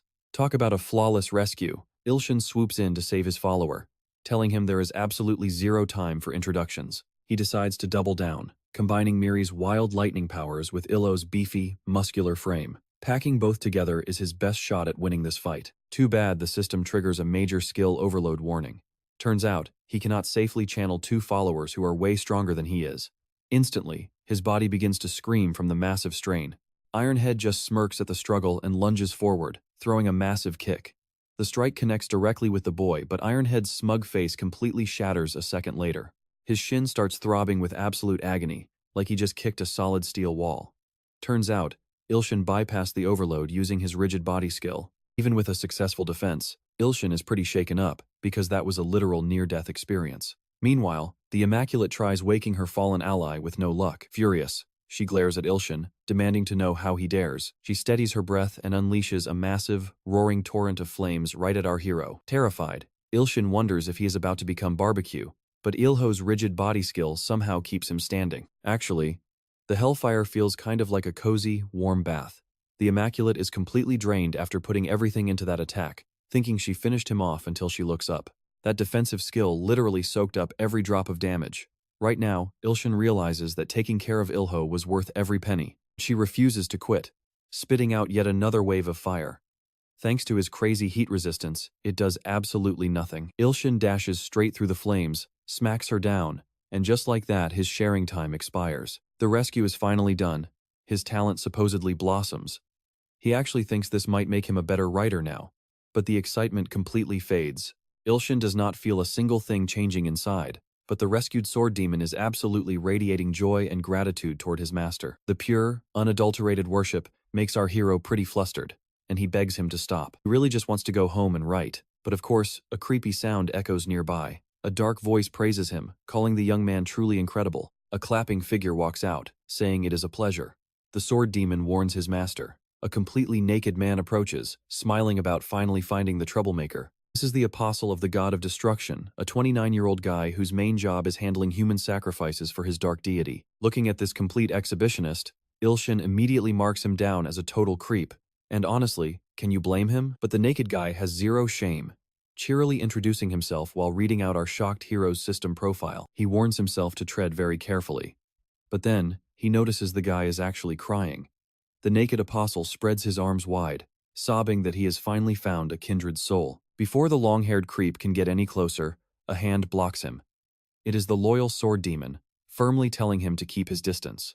The apostle's goofy face drops into cold seriousness. With a casual backhand, he mutters that the demon is nothing but a bug, launching the poor guy flying backward into the distance. He crashes violently into a wall far away. Ilshin is absolutely stunned that anyone could swat the sword demon like a fly. The naked guy asks whose apostle our hero is, but Ilshin just starts whispering to his system. He immediately charges at the long-haired freak, winding up a punch. He activates his skill sharing once more, pulling the wild lightning of the storm into his fist. The apostle's eyes widen in genuine surprise. Meanwhile, far away, that weird insect monster is quietly sneaking out of the meeting room. Buzzing into the air, he plots to wipe out the evil god's followers. If their numbers drop, the god's divine power will crumble. Meanwhile, in a quiet, sunny village, everything seems perfectly peaceful. An elder warns the village kids not to wander too deep into the woods, but he suddenly spots a bizarre shape in the sky, freezing in pure horror as he realizes what just landed. Smirking evilly, the winged creature lands at his target, the home of the Black Tribe. He only has one goal here. By unleashing a deadly toxic skill, he plans to slaughter everyone and weaken the evil god's grip. Back at the temple, Ilshin manages to land a clean punch right on the apostle's face. The dude gets launched back with zero chance to block, slamming into the dirt with a heavy thud. Ilshin is pretty thrilled about winning with a single punch, but the celebration is cut short. Like an actual zombie, the naked guy slowly starts crawling back up. The guy screeches horribly, but Ilshin immediately blasts him with another lightning strike. It pins the creep to the floor, but he pops right back up. Realizing storm magic is pretty useless here, Ilshin starts wondering if this dude is literally immortal. Even with his face completely charred, the apostle just boasts that he can easily heal from any attack. Our hero is officially in a massive jam. His rigid defense has run out, lightning is pretty useless, and even if it did work, this naked weirdo heals almost instantly. Seriously, dying at the hands of a naked exhibitionist would be the ultimate embarrassment. The apostle yawns, asking if this is really all he has got. Desperate for a way out, Ilshin racks his brain. Suddenly, a crazy idea strikes him. Activating his thumb of the multiplication god skill, he conjures a clone on the spot. He is pretty sure the clone won't attack him, seeing as there is a naked boss right there. The trick actually impresses the apostle. But because the clone was spawned with a nice personality, he immediately glares right at Ilshin with total annoyance. Remembering how the clone complained about him being too bossy last time, Ilshin decides to keep his mouth shut. But the clone is actually more worried that the Black Tribe is in serious trouble. Seeing them chat and ignore him completely ticks the apostle off. He snaps, launching a furious attack. The clone easily ducks, leaving the blow heading straight for a completely defenseless Ilshin. The heavy blow lands hard, sending our hero crashing straight into the dirt. He groans that having all this power is totally useless if he just ends up dead anyway. The clone simply yells for Ilshin to burn this naked creep. Suddenly, a shockwave of energy rattles them, and Ilshin realizes his clone is about to vanish into thin air. As the apostle charges his next move, Ilshin frantically wonders how on earth he is supposed to burn the guy. But then, a specific technique flashes in his mind. Raising his middle finger, he gets a hilarious idea. He does actually have a special skill of his own.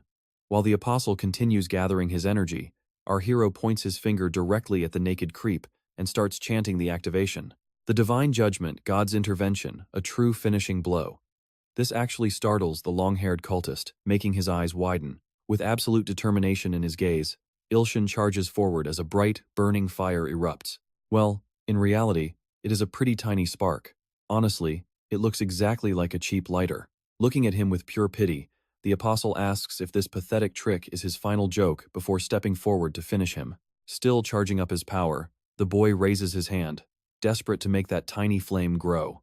He shifts his focus, trying to trigger the skill using his index finger. He presses his index finger against his thumb, unleashing the crazy multiplication god skill. With a sharp flick, he sends the growing flames hurtling straight toward his enemy. The apostle watches with a raised eyebrow as tiny harmless flames float over, mocking him to stop playing stupid games. Meanwhile, Ilshin is absolutely convinced he is about to die, and what makes it worse is that his killer is going to be a naked pervert because of a failed clone. But right before he accepts his doom, Ilshin notices the naked apostle is suddenly writhing in pain. Deep, bleeding wounds are breaking out right where those weak little flames touched his skin. Turns out, the level of agony from these Gehenna flames scales directly with how wicked the target is. Clutching his searing wounds, the once imposing apostle loses his cool and retaliates, unleashing a massive blast of dark energy. A purple aura wraps around the boy as the hit lands. Pain, absolute agony. But he stands his ground, and the real clash begins. Far from this chaos, the Black Tribe is slowly dropping dead from lethal poison, causing their evil god's power to plummet. The winged warrior points out that the true culprit behind this tragedy is the very god they worshipped. Suddenly, a bizarre sound cuts through the air. Turning around, the warrior spots someone charging toward him at insane speeds and instantly recognizes the newcomer as the legendary evil god of the Gami tribe. The warrior taunts him to bring his best shot before his dwindling energy completely runs dry. But Ilshin's clone does not care, immediately charging forward with an all-out, devastating strike. The massive blow slams directly into the insectoid warrior, sending him flying into oblivion as his body crumbles into nothing but smoke and ash.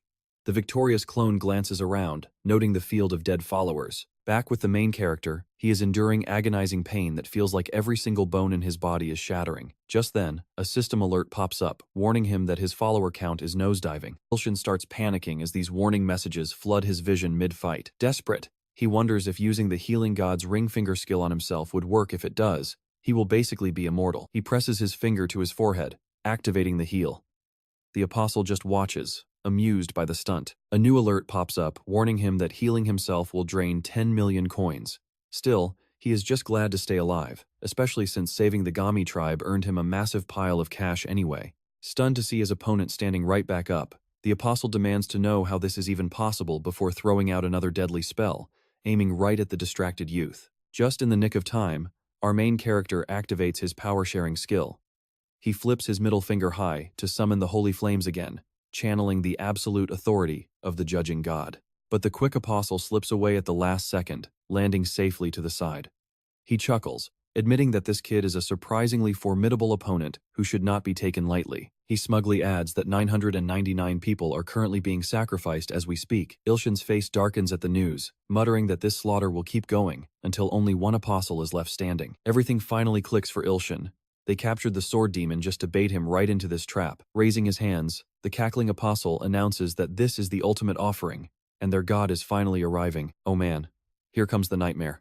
A blinding beam of crimson light tears straight through the ceiling, vaporizing the building, revealing a colossal, terrifying eye staring down. Ilshin stands frozen, trembling in sheer terror as the apostle rejoices. Realizing he has to stop this monster, our hero raises his god-crushing index finger, only for a system alert to warn him that this skill is useless against the god of destruction. Right on cue, the ecstatic apostle suddenly doubles over in absolute agony. His body starts mutating, and he screams that this was not the deal. Ignoring his cries, the massive eye blasts the screaming apostle to the ground before turning its deadly focus toward Ilshin. Seeing no escape, the young man closes his eyes. Deep in concentration, a strange vision floods his mind, a fading memory where he feels like everything is lost. He questions if it is just an illusion. He sees a once mighty god, loved by everyone for his unmatched strength and kindness. Standing opposite is the god of destruction, the ultimate traitor of the abyss, doomed to lose his goddess, his world, and eventually, his very existence. He was once called the god of peace, but now only a hollow void remains. Snapping back to reality, our hero opens his eyes, fully embracing the wrath of vengeance. Right in front of him stands a mind-bogglingly massive sword. He stares at the weapon, demanding it join him on his quest for absolute revenge. The colossal blade begins to glow, so massive its tip disappears into the clouds, but our fearless warrior does not flinch. Pure evil. The giant eye floods the room with dark energy, slowly creeping closer to its prey. The sword demon desperately wants to protect his master, but terror has completely frozen his limbs. Noticing his distress, Ilshin calls out to his loyal follower, telling him to stay calm and watch as he slaughters the exact god that weird pervert worshipped. A horrifying shriek suddenly cuts them off as the apostle begs his deity for mercy. Venomous snakes coil tightly around his limbs while he screams that this is not fair, and this was not part of their deal. As the apostle wails and begs, Ilshin and the sword demon watch the gruesome sight unfold. The deity this cultist worshipped so deeply is nothing but a selfish, bloodthirsty monster. The massive eye keeps floating closer. Unfazed, our hero smugly asks what it is looking at. The sword demon is terrified, remembering that this very eye disintegrated the perverted apostle with a single glance. But Ilshin? Completely unfazed. He summons a dazzling sword of pure light into his palm, making his follower watch in absolute awe, his eyes gleaming as if witnessing a miracle. A shriveled husk. That is all that remains of the apostle, as the demon eye keeps floating forward. Gripping the hilt with both hands, Ilshin invokes the legendary Celestial Sword Authority, a power capable of slicing through anything. He is about to release its full, unrestricted power to merge with the blade and fulfill its destiny. An eerie demonic visage takes shape from the radiating energy.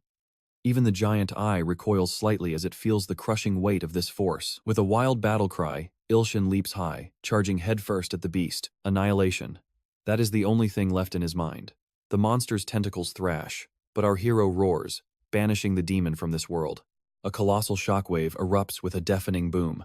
Sometime later, in the 12th district of the abandoned city of Wien, a search party of armed soldiers is scouring the ruined streets. Two soldiers whisper about the monster, a triple S-class beast capable of flattening a country. A man in a trench coat and sunglasses steps forward, asking what happened. This is Hai Kang Chol, head of the Hunter Association, who quietly notes that it might be time to initiate the secret project.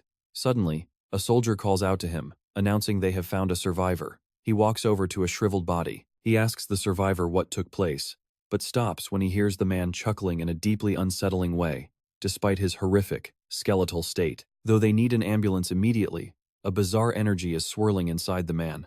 Deep down, the survivor remembers that as the demon drained him, Ilshin shouted for his execution. Back in the explosion, the giant eye had shattered into pieces, leaving Ilshin standing victorious with his massive sword. Seeing this miracle, the dying cultist realized the boy is a god among gods. Elsewhere, elite warriors crowd around a dead dragon, muttering that this was all Sun Mina's doing. She apparently slaughtered the massive beast effortlessly, using nothing but her telekinetic mind. A fighter doubts if she is just an S-class, given how insanely durable these monsters are.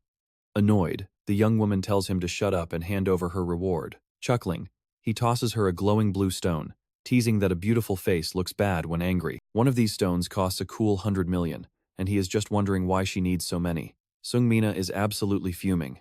They promised her a majestic dragon, not this pathetic little wretch. Talk about a toxic temper. 2 days later, a random kid is asking where exactly he should stick this pain relief patch. The instant the cold patch hits his skin, Ilshin practically melts. Relief at last. Turns out his niece is play-acting as his nurse because the recoil from his oversized sword completely wrecked his back. Sure, he used that insane power to stop a giant creepy eyeball from jumping them. But now, he is stuck babysitting his loyal demon follower, and the guy is acting like a total weirdo. He is so unsettling that even Ilshin's niece is creeped out. Yet, here he is doing chores around the house.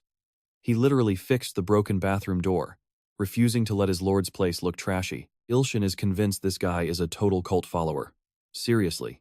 He asks how he had time to play handyman before randomly retreating to go sit in a dark corner. The demon shrugs, explaining that the elite hunter team led by Sung Mina already wiped out the rival guild anyway. Hearing her name, Ilshin scratches his head, trying to remember where he saw her face before. Honestly, Suni and Sung Mina sound almost identical, but their personalities are worlds apart. Shaking it off, Ilshin decides to head to the hospital. He wants to see if his power can cure his sister-in-law. On the way, he notices his holy karma score has skyrocketed because he stopped the god of destruction's clone. But wait, if that giant eye was only a clone, how massive is the actual dragon Narak? Right on cue, a system alert pops up. He just unlocked the special trial to upgrade his god rank. He has to choose between becoming a benevolent deity or a dark god. But here is the troll move, why not accept both? He just needs 10 billion believers, or alternatively, to slaughter that many. Realizing the system is completely broken, he accepts both paths. His plan is simple. Make his fan club fight each other, while his poor niece just stares at him like he is a total psychopath. Eventually, they reach room 505 at the hospital. Ilshin pauses, wondering if he has the wrong room. Bizarre groaning noises are coming from inside. Opening the door, he is greeted by a raspy, strained voice. He walks in to find Miri aggressively doing push-ups on the floor. She beams when she sees him, leaving him completely speechless. Miri complains that resting makes her whole body hurt. She happily declares she is completely healed with 0 scars left, eagerly tearing off her bandages to show him the proof. Suddenly, the door flies open. "Have you lost your mind?" Before anyone can react, a woman lunges forward and chops poor Miri right on the back. Ilshin is stunned by this random intruder. The angry woman yells at Miri for stripping off bandages in front of a guy, before turning her fiery glare on him. Marching up to him, she demands to know what his business is with her little sister, promising to end him if he is a creep. Miri quickly yells at her to stop being so incredibly rude to her teacher. Sliding her sunglasses down, she asks if he is some academy instructor. Ilshin opens his mouth to answer, but notices Miri frantically sweating bullets in the corner. Miri aggressively winks at him to play along. Reading the room, Ilshin just claims to be a simple gym teacher. The woman scoffs, guessing his hunter rank must be absolute garbage. Offended on his behalf, Miri snaps back, arguing that her teacher is actually incredibly powerful, even if he looks a bit like a homeless guy. She warns her sister that he could easily kick her butt. Annoyed, the woman whips off her cap to reveal her identity, and Ilshin's jaw drops. Turns out she is Sung Mina, Miri's older sister and a famous S-class superstar. Fuming, Sung Mina asks her sister if losing her high rank also made her lose her mind. Activating her mind control skill, she commands Miri to repeat her words and state who really rules this room. Struggling against the psychic pressure, Miri immediately breaks down and begs for forgiveness. Showing 0 mercy, Sung Mina barks at her to kneel, and the poor girl instantly drops to the floor. As she demands absolute obedience, her cold gaze slowly drifts over to lock onto Ilshin. Our hero steps forward, casually asking her to chill out since she already won the family feud. Triggered, Sungmina screams at him to get the hell out. Plugging his ears, Ilshin mutters about her having a ridiculously loud mouth. Annoyed, Sungmina blasts him with her mind control command to get out, but the mental wave just bounces right off him. Ilshin doesn't even realize he was just attacked, casually suggesting they all sit down and talk like adults. Meanwhile, Miri is staring in absolute awe that her teacher completely shrugged off the S-class skill. Dumbfounded, she demands to know his real rank, but before he can even speak, she changes her tune, bowing politely to ask him to look after her troublesome little sister. Popping her cap back on, she warmly tells her sister to eat well before leaving. This tsundere is 24-year-old Sungmina, a follower of destruction currently suffering under the curse of Narak. Ilshin is pretty conflicted. She has a terrible attitude, but clearly loves her sister deep down. Deciding to intervene, he calls out to ask if she is currently feeling any weird pain or curse symptoms. He gets straight to the point, mentioning the curse of Narak. Hearing those forbidden words, Sungmina stops dead in her tracks, turning back with a terrifying, murderous stare. Ilshin stammers that he just has an empathy-type skill, totally sweating under her pressure. Just as quickly, her scary face vanishes into a smooth mask as she dismisses it. She walks away, leaving him with a chilly promise of seeing him soon. Our hero sighs, realizing S-class pressure is no joke. Throwing hands with her would be a massive pain. Miri asks what is on his mind. Ilshin asks if she can follow him upstairs for a quick second, and she happily agrees with a huge smile. Next thing we know, our guy is face to face with a literal lightning tiger. He unleashes his divine finger skill repeatedly, putting his back into it, but the beast doesn't budge at all. He figured this would be a piece of cake since he deals with wild stuff daily, but it completely flops, leaving him totally baffled as to why this seal is so stubborn. He asks Miri to hang tight for a second while he checks a system alert. It says her powers are currently locked behind a seal, so he zeroes in on it with absolute focus. Miri starts blushing furiously under his intense, unblinking gaze, but Ilshin is just trying to thread a needle here. Suddenly, click the restriction snaps, and the seal shatters into dust. Starry-eyed, he mutters in confusion before asking Miri if she knows where her scary sister is. A mischievous grin spreads across his face. It is high time he had a serious talk with her family. That thought leads us to our next stop. We cut to a heavily fortified, high-security prison facility surrounded by armed guards patrolling the perimeter. Inside a dark cell, the fallen apostle kneels, remembering the divine voice that once saved him from despair.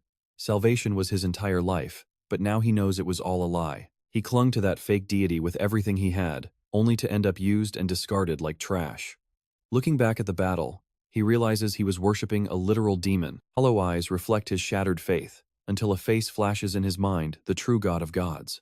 Suddenly, a warm ray of light pierces his tiny cell window. He begs this true savior for forgiveness, knowing the world was saved because of him. Asking for permission to believe, his empty heart is instantly flooded with warm, blinding faith. Believing in his savior, the prisoner can finally see the name of his new deity. Overwhelmed with emotion, the young man gives thanks for being accepted. But out of nowhere, a mysterious figure invades his cell. The masked intruder demands to know if he just said Ilshin. Stepping closer, he ignores the confused prisoner's questions about how he sneaked in. The prisoner assumes the association's higher-ups have abandoned him, despite always wanting his abilities. He wonders if public outrage forced their hand. He warns the intruder that even though he is no longer an evil apostle, he is still more than capable of taking a life. The masked figure laughs it off, calling his threats hilarious. He cuts the talk short. It doesn't matter who he is. He will never forgive this monster for laying a hand on his little sister, Miri. With a simple point of his finger, the prisoner's heart spasms. Excruciating pain forces him to his knees in front of his attacker. He screams out in pure agony, but his cries echo in an empty cell. Meanwhile, our main character is relaxing back at home. He laments that he never got to talk to Mina, but hey, meeting a massive celebrity is never easy. The sword demon is gone, leaving nothing but a quick farewell note. Suddenly, the boy's phone buzzes. A notification pops up. The Apostle John has officially become his first S-class follower. Even with the sword demon out of the house, his followers are growing. But just as he celebrates, a grim message appears. His brand new follower, John, has just died. Death or not, Ilshin still absorbs the final sacrifice from his fallen follower. His phone glitches out with warning pop-ups, screaming that absorbing an apostle's life force comes with absolute agony. The screen glows with a blinding light, forcing him to cover his eyes. Before he can react, a wave of pure, unadulterated pain tears through him, forcing out a scream. And just like that, John's S-class power becomes his own. Turns out, even if a follower dies, a god still gets to reap the rewards. Still, Ilshin is curious, how did this guy kick the bucket so fast? A quick internet search brings up a breaking news report about a major underworld boss dying in his cell. Luckily, even with the death, his holy mission count doesn't drop. Exhausted and sore, Ilshin still wonders why a hardened criminal suddenly became a fanatic follower right before having a random heart attack. But honestly, it's probably best not to overthink it. The guy was a massive creep and a villain anyway. Why complicate things? Now that Ilshin has secured these massive S-class powers, he can finally become an elite hunter, chasing both wealth and fame. But then he remembers his actual job. He's a web novel writer. Sure, he's no bestseller, but inspiration is hitting him hard right now. He writes like a man possessed until he finally collapses from exhaustion. He drops 10 whole chapters in one go, expecting a massive wave of positive feedback, since it's all based on his real-life struggles. But as he scrolls down, his jaw drops. The comment section is an absolute dumpster fire of hate. Seriously, the internet has no chill. Maybe writing isn't his calling after all. Before he can sink into self-pity, a sudden knock on his door startles him. If that annoying sword demon is back already, he's going to lose his mind. He throws the door open ready to yell, but the person standing there completely catches him off guard. It's Miri, looking completely pale and out of breath. Trembling with worry, she drops to her knees right there on the floor, pleading for a massive favor. Looking at her tearful eyes, there's absolutely no way he can say no. Frankly, no human could. Without even asking what it is, he promises to help her out. Instantly, her faith stat shoots up by 10 points as her face lights up with sheer joy. Fast forward to the next morning at the prestigious Hunter Academy. Walking with her, Ilshin asks if this massive favor was seriously just playing guardian for the day. Her academy director demanded a parent meeting due to her endless absences, and she begged him to go. He knows her faith wouldn't jump by 10 whole points for something this simple. Miri quickly changes the subject, gushing over how handsome he looks in a suit and demanding he wear them more. She even offers to buy him premium training gear. Ilshin narrows his eyes at all the excessive flattery. He quietly worries that Miri is turning into another obsessive fanatic like the sword demon. He shuffles her along so they aren't late for the meeting. The moment they walk in, an instructor asks about their relationship. Miri awkwardly blurts out that he's her uncle. The instructor stares skeptically, noting they look absolutely nothing alike, though Miri desperately insists the family resemblance is totally there. Ilshin groans at how obvious the lie is, quickly analyzing the muscular 33-year-old teacher, Lee Gunwook. From his stats, the guy just seems like a normal gym bro obsessed with bodybuilding. Lee apologizes, admitting he fully expected her famous older sister, Sunmina, to show up instead. He asks if Ilshin is a licensed hunter, but our main character plays dumb, claiming to be a totally average civilian.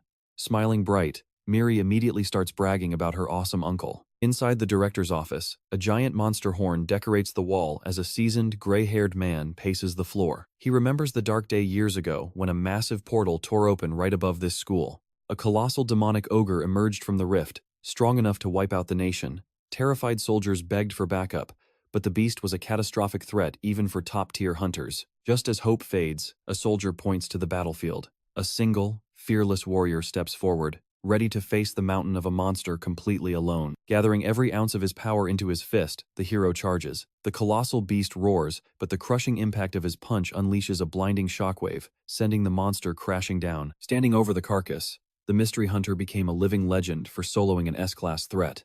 Today, years older and living a quiet life, the world knows him as Choi Kangen, the cleaner. Now retired from active duty, he runs this academy to foster the next generation of top-tier talent. His star pupil, Mary, is his biggest headache. She is incredibly talented but wildly undisciplined. Choi plans to lay down the law during today's parent meeting to finally get some peace. Back in the hallway, Lee is thrilled to hear Ilshin is a writer. Being an avid reader himself, he eagerly asks what kind of stories the young man usually works on. When Ilshin proudly reveals his novel is all about buff, muscular ants, Lee's inner gym bro is instantly sold. Still chatting away, they finally reach the headmaster's office and knock. Ilshin adjusts his tie, keeping his cool despite the nerves. Bowing politely, he introduces himself as Miri's guardian and uncle, asking what kind of trouble the girl got into this time. But the moment their eyes meet, a heavy silence fills the room. Ilshin instantly recognizes the director as the sketchy guy he caught drinking heavily in the street a while back. This guy is the legendary S-class hero, Choi Kangen, the cleaner. At the same time, the director's heart completely stops as he recognizes Ilshin from their previous terrifying encounter, though he desperately prays it is just his mind playing tricks on him. Since they are practically old friends, Ilshin decides to drop the formalities and play it casual. Lee notices the headmaster looking incredibly uncomfortable and wonders if he should step in. He recalls Ilshin claiming to be an ordinary civilian, which means the director's aura alone could crush him. Miri quickly steps between them, demanding to know what the director is doing. Sweating bullets, the old hero mutters that monsters can strike at any given second. Lee is totally lost, having never seen the legendary veteran look this terrified.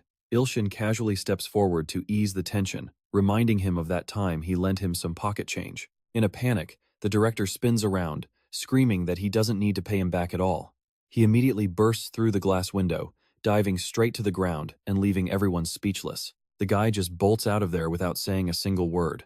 Ilshin is left scratching his head, utterly confused, while Lee, Ilshin, and Miri just stand there completely baffled. The director runs off like a total maniac.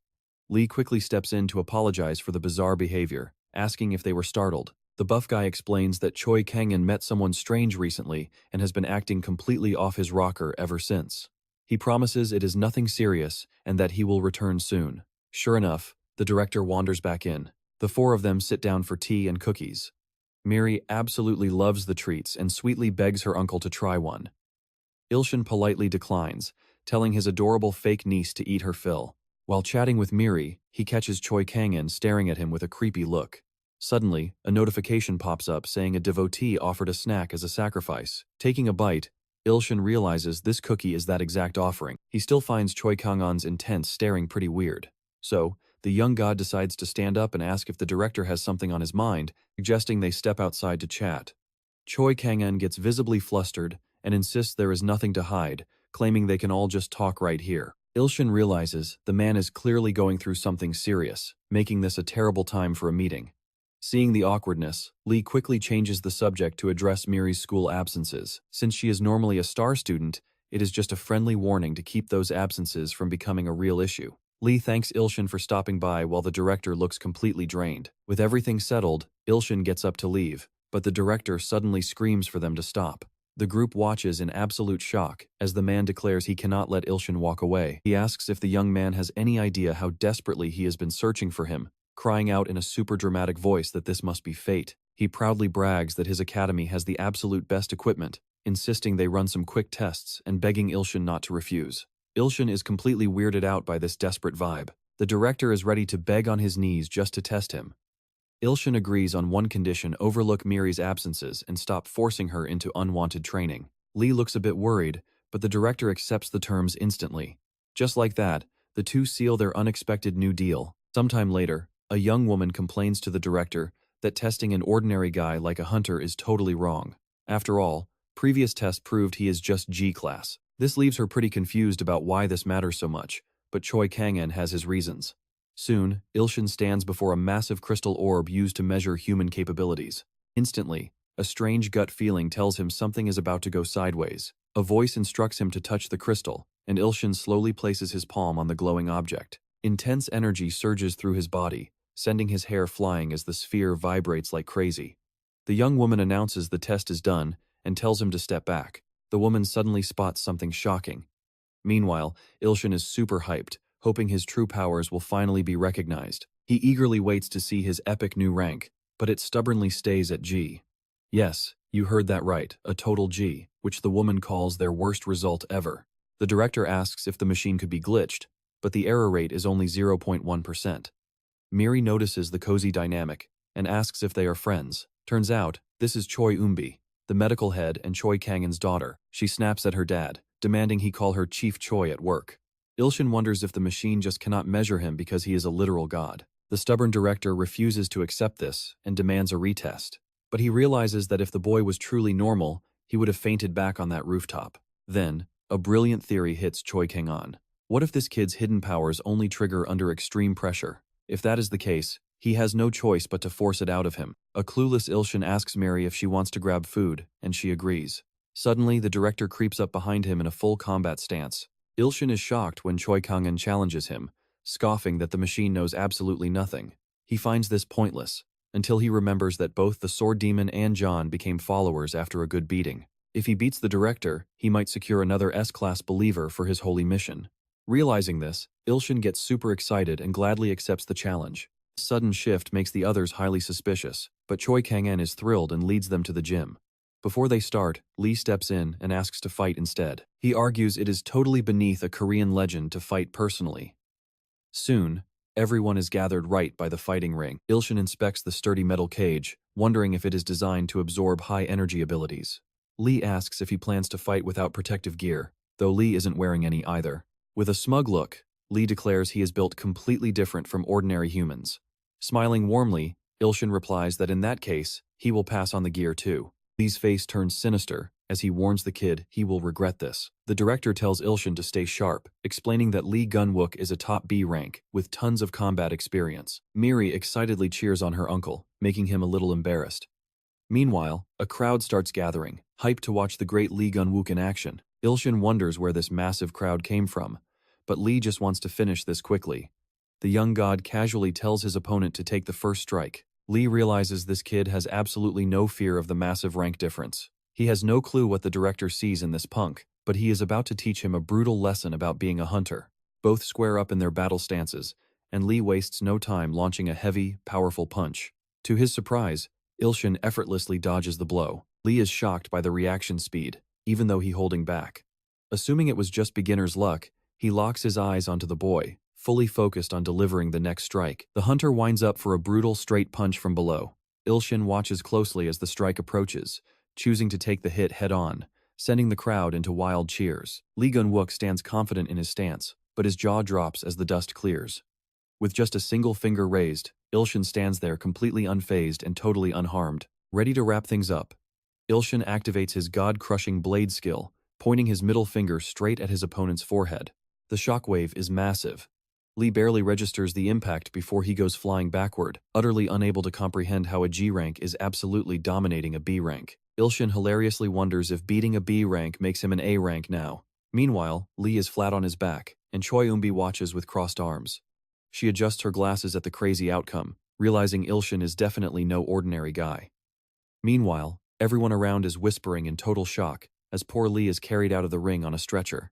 Ilshin watches the scene, genuinely wondering if Lee is going to be okay. But right after, the old director climbs into the ring, demanding the young man fight him next while dramatically tossing his shirt to the ground. His physique is still absolutely shredded after all these years. Choi is 58 years old, and his muscles are practically bursting with power. Looking at the old man, Ilshin spots a brand new system notification. Even though he hates fighting giant dudes, turning this director into a believer would be incredibly useful. Ilshin flashes a wild, manic grin that actually sends a shiver straight down Choi's spine. Choi figures the kid beat Gunwook so easily because the test machine was probably broken. Either way, this level is still way below what he witnessed the other day. He honestly thinks the boy might need to get knocked out to unleash his real strength. Before they throw hands, Ilshin offers a little bet. Extending his hand, he proposes that the loser owes the winner a favor. Choi agrees, joking that he will accept as long as it is nothing illegal. Ilshin promises it is nothing weird, but he will only reveal the favor if he wins.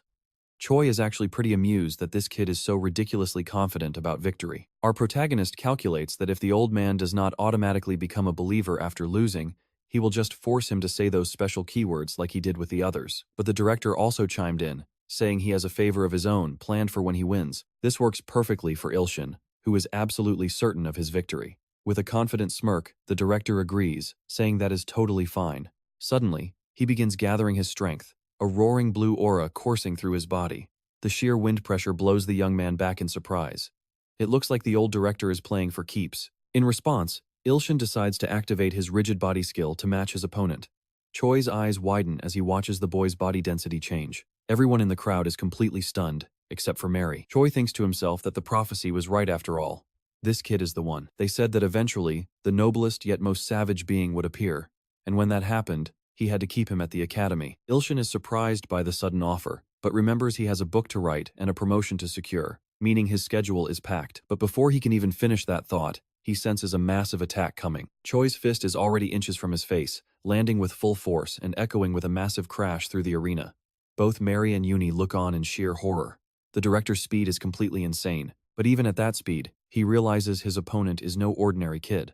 Since Ilshin successfully blocked the heavy strike, the old man decides to test if he truly is the prophesied warrior. Caught off guard by the speed, Ilshin tries to counter, but Choi's sharp reflexes are already a step ahead. He lands a solid punch right on the protagonist's chin, sending a powerful shockwave through him. Choi is locked in, totally focused on the battle.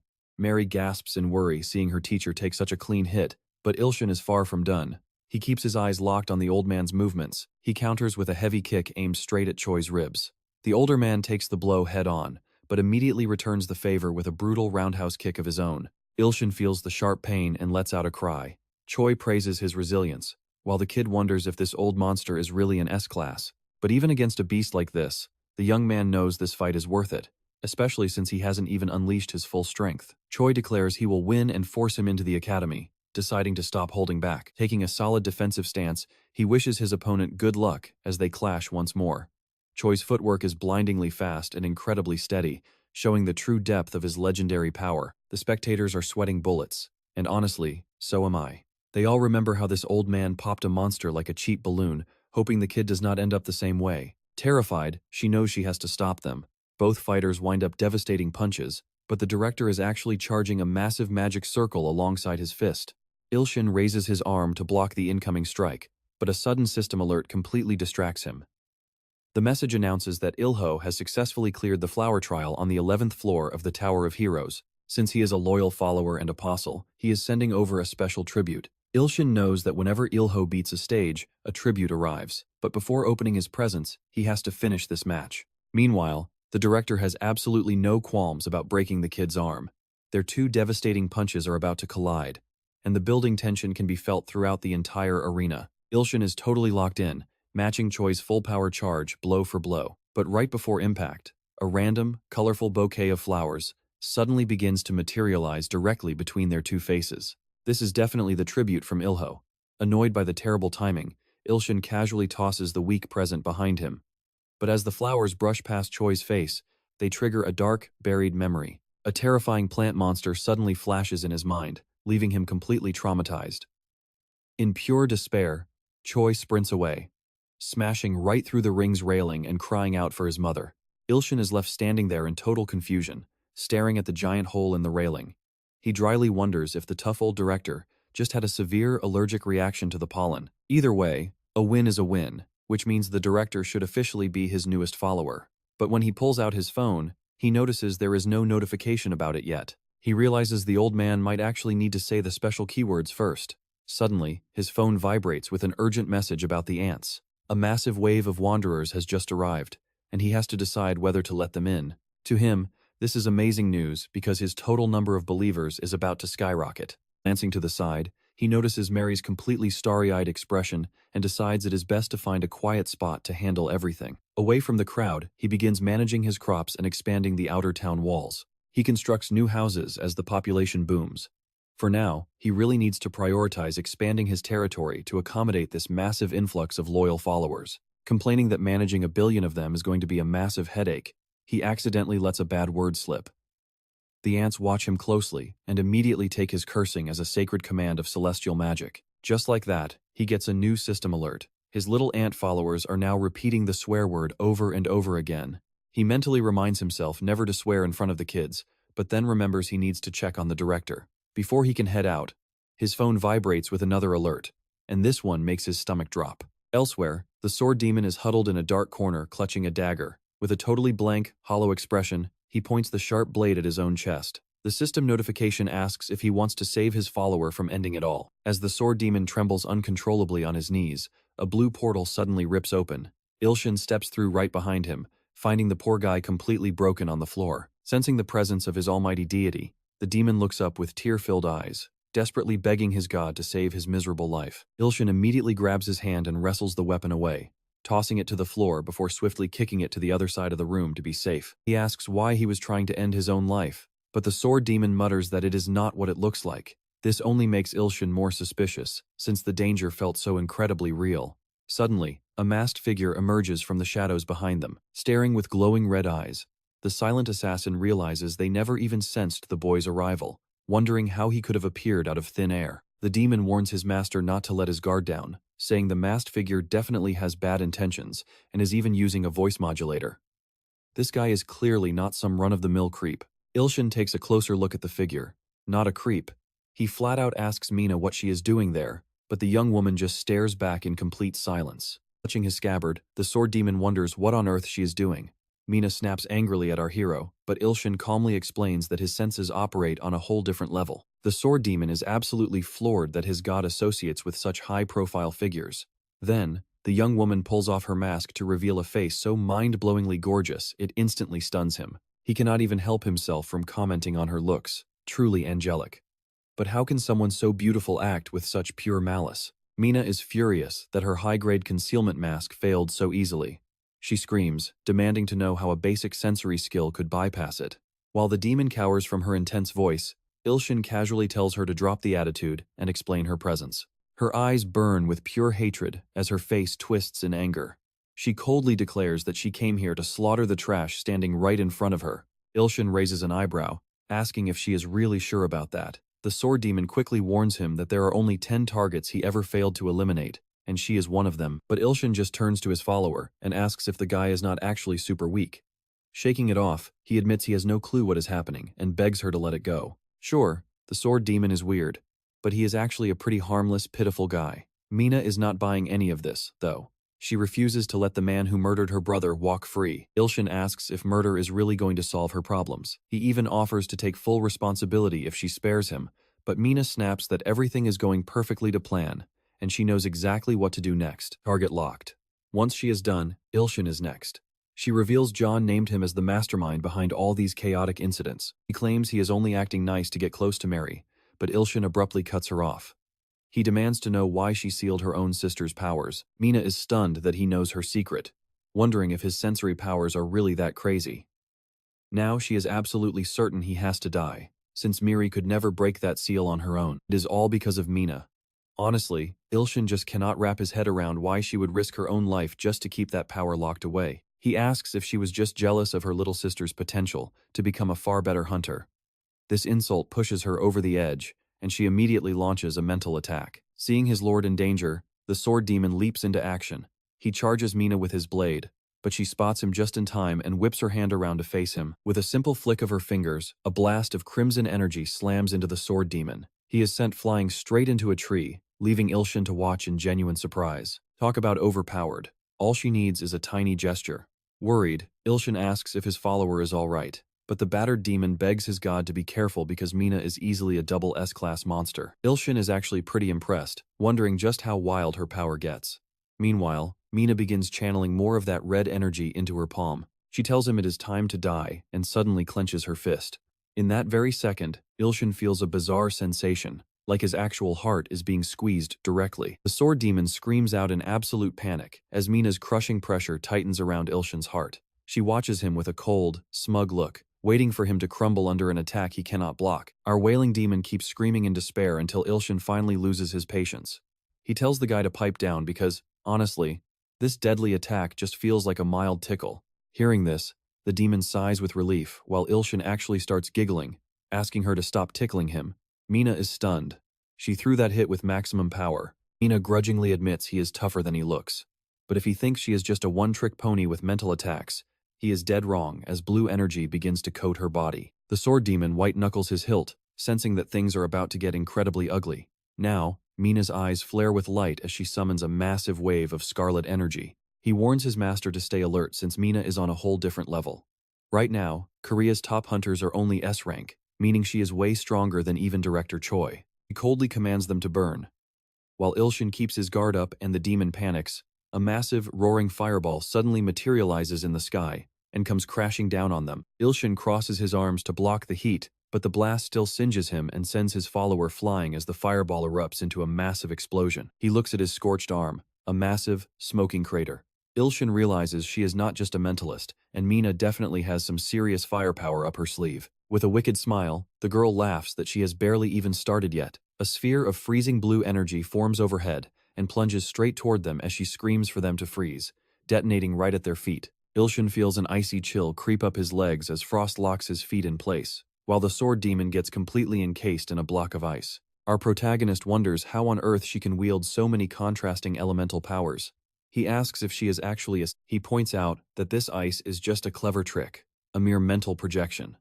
Mina proudly confirms it, boasting that her spiritual powers make her illusions indistinguishable from reality. A barrage of sharp rocks begins hurtling toward him.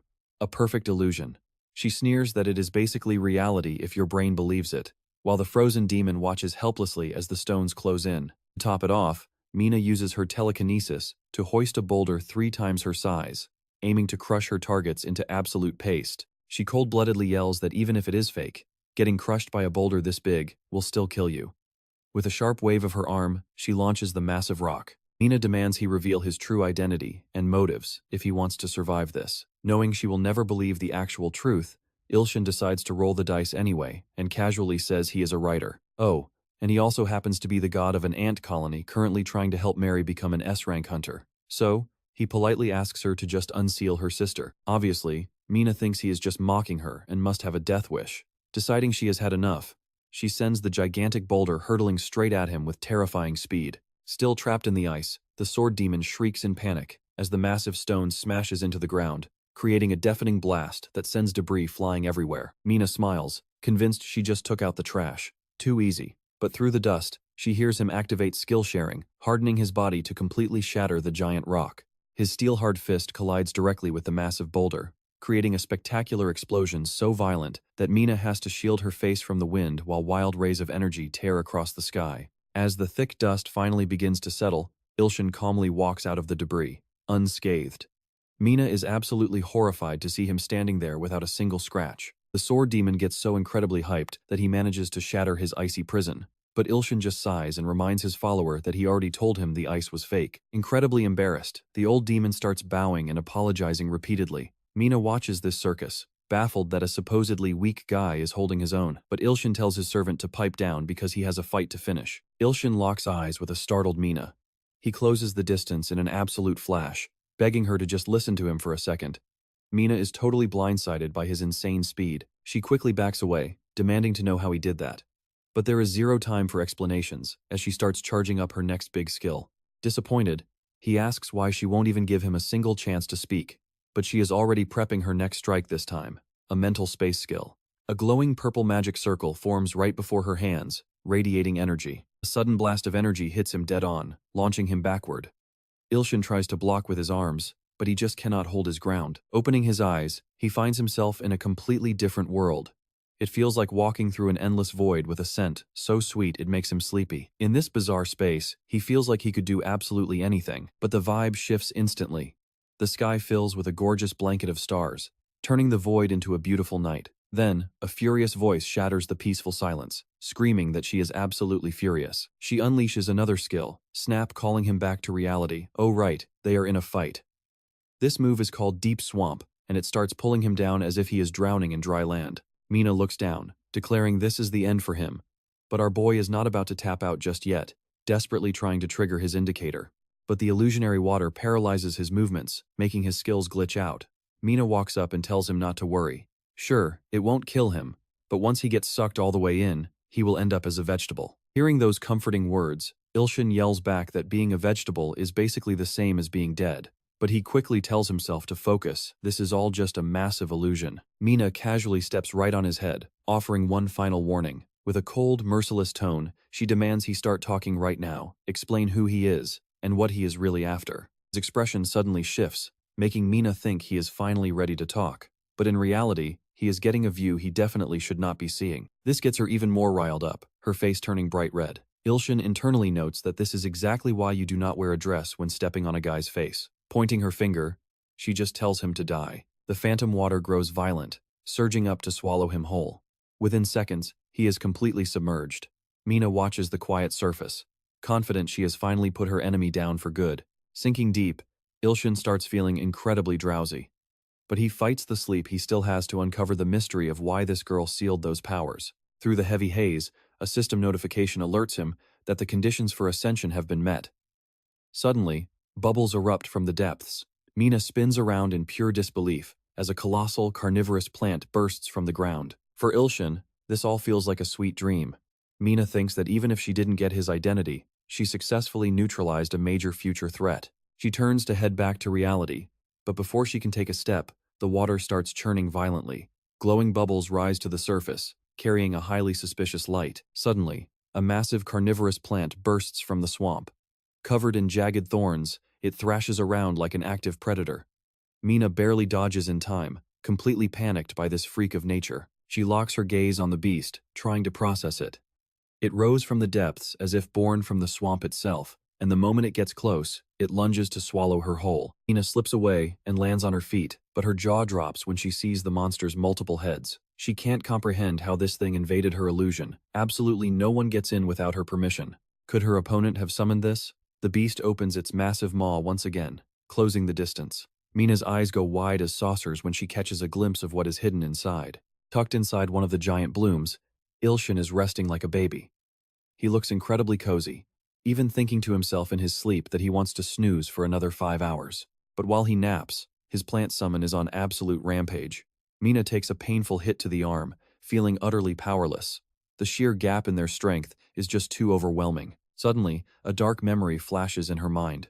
This helpless feeling is exactly like that fateful day, the day she stood face to face with the true demon feared by the entire world. Paralyzed by the memory, she collapses to the ground completely defenseless.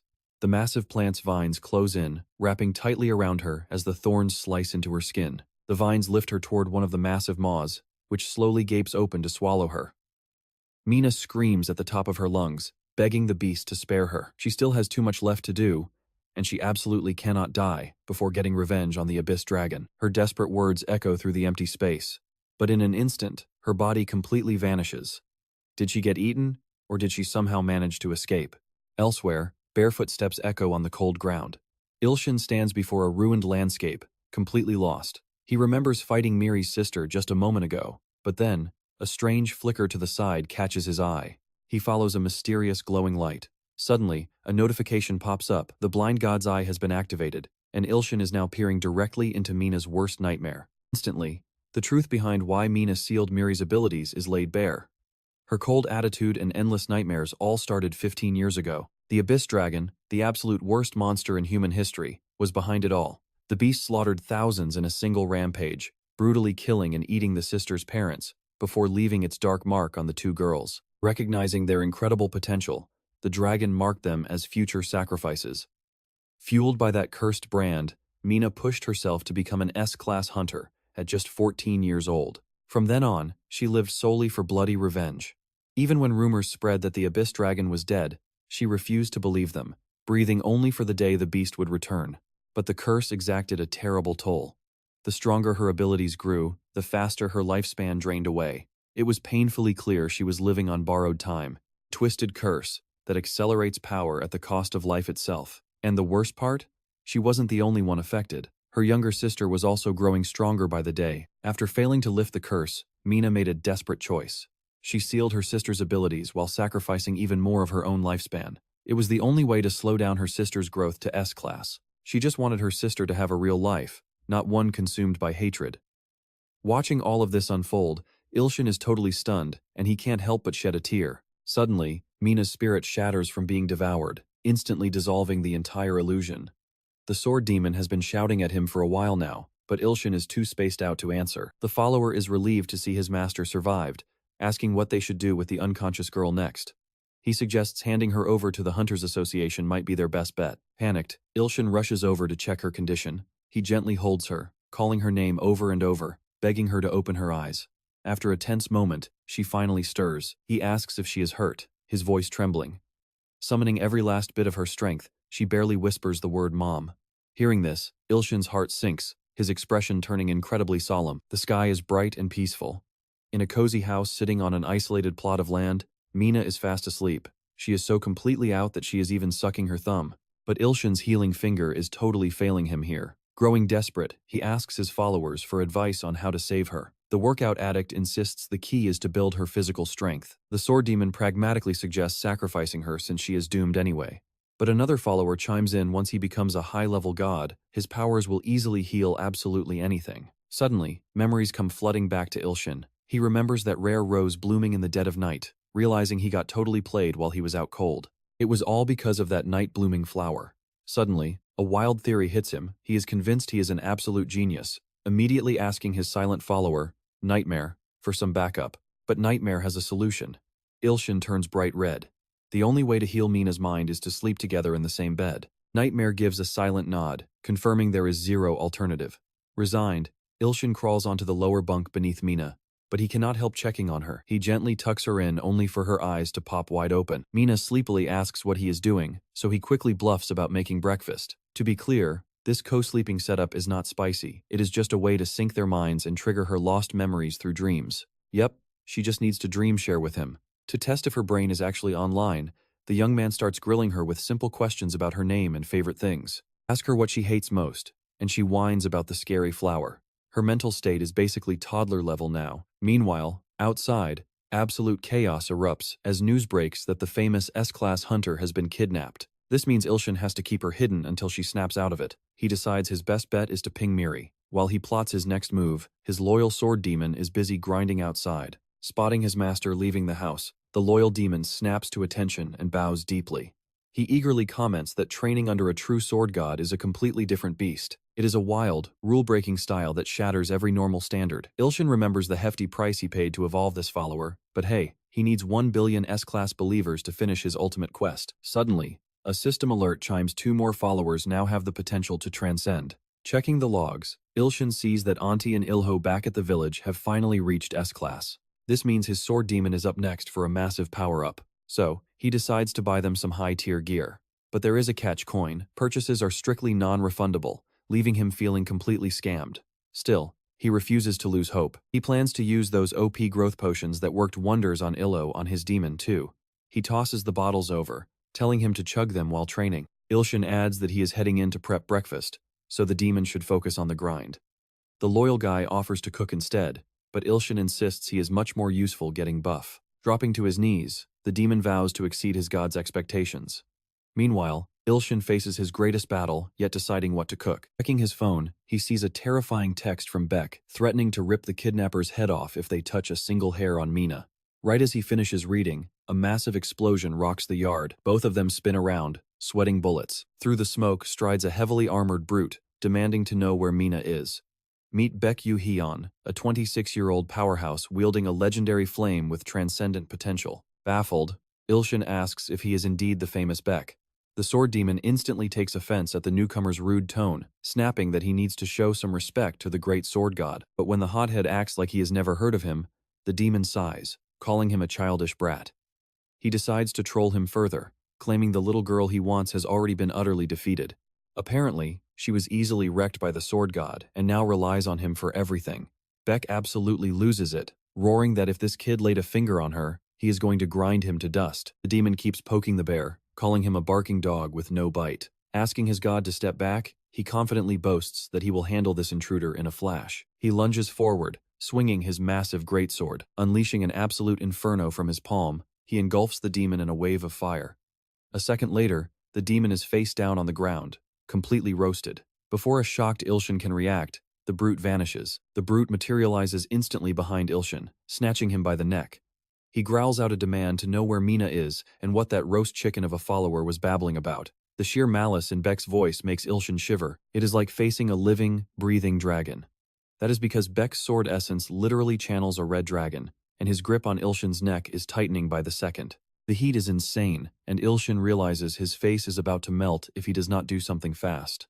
He activates the index finger of the crushing god. This only pisses the fire guy off more until his body suddenly feels incredibly weird. Beck suddenly freezes, completely paralyzed. That terrifying draconic glare instantly crumbles into confusion. The hothead panics, demanding to know what kind of cheap magic this is. With a simple flick of his finger, Ilshin tells him to beat it. The mighty dragon essence literally covers its face in shame and begins to dissolve. Beck is left completely baffled as his power fades away. His legendary, threatening sword now looks totally useless. Annoyed, the redhead glares at Ilshin, demanding to know if he caused this. Ilshin just plays completely dumb, asking what he is even talking about. First, though, he has a tiny request. He asks Beck to kindly let go of his neck since it is pretty heat-sensitive and still burning. Meanwhile, the roasted sword demon drags himself up, watching the whole thing. The demon is awestruck to see his god fight on equal footing. Suddenly, Sun Mina steps outside. Mina lets out a loud, childish yell, telling them to pipe down because they are interrupting her nap. Spotting her, Beck rushes over to ask if she is okay, but she just glares at him with pure disgust, and that is because she saw him squeezing Ilshin's neck. Pointing a finger, she calls him a mean, bad man.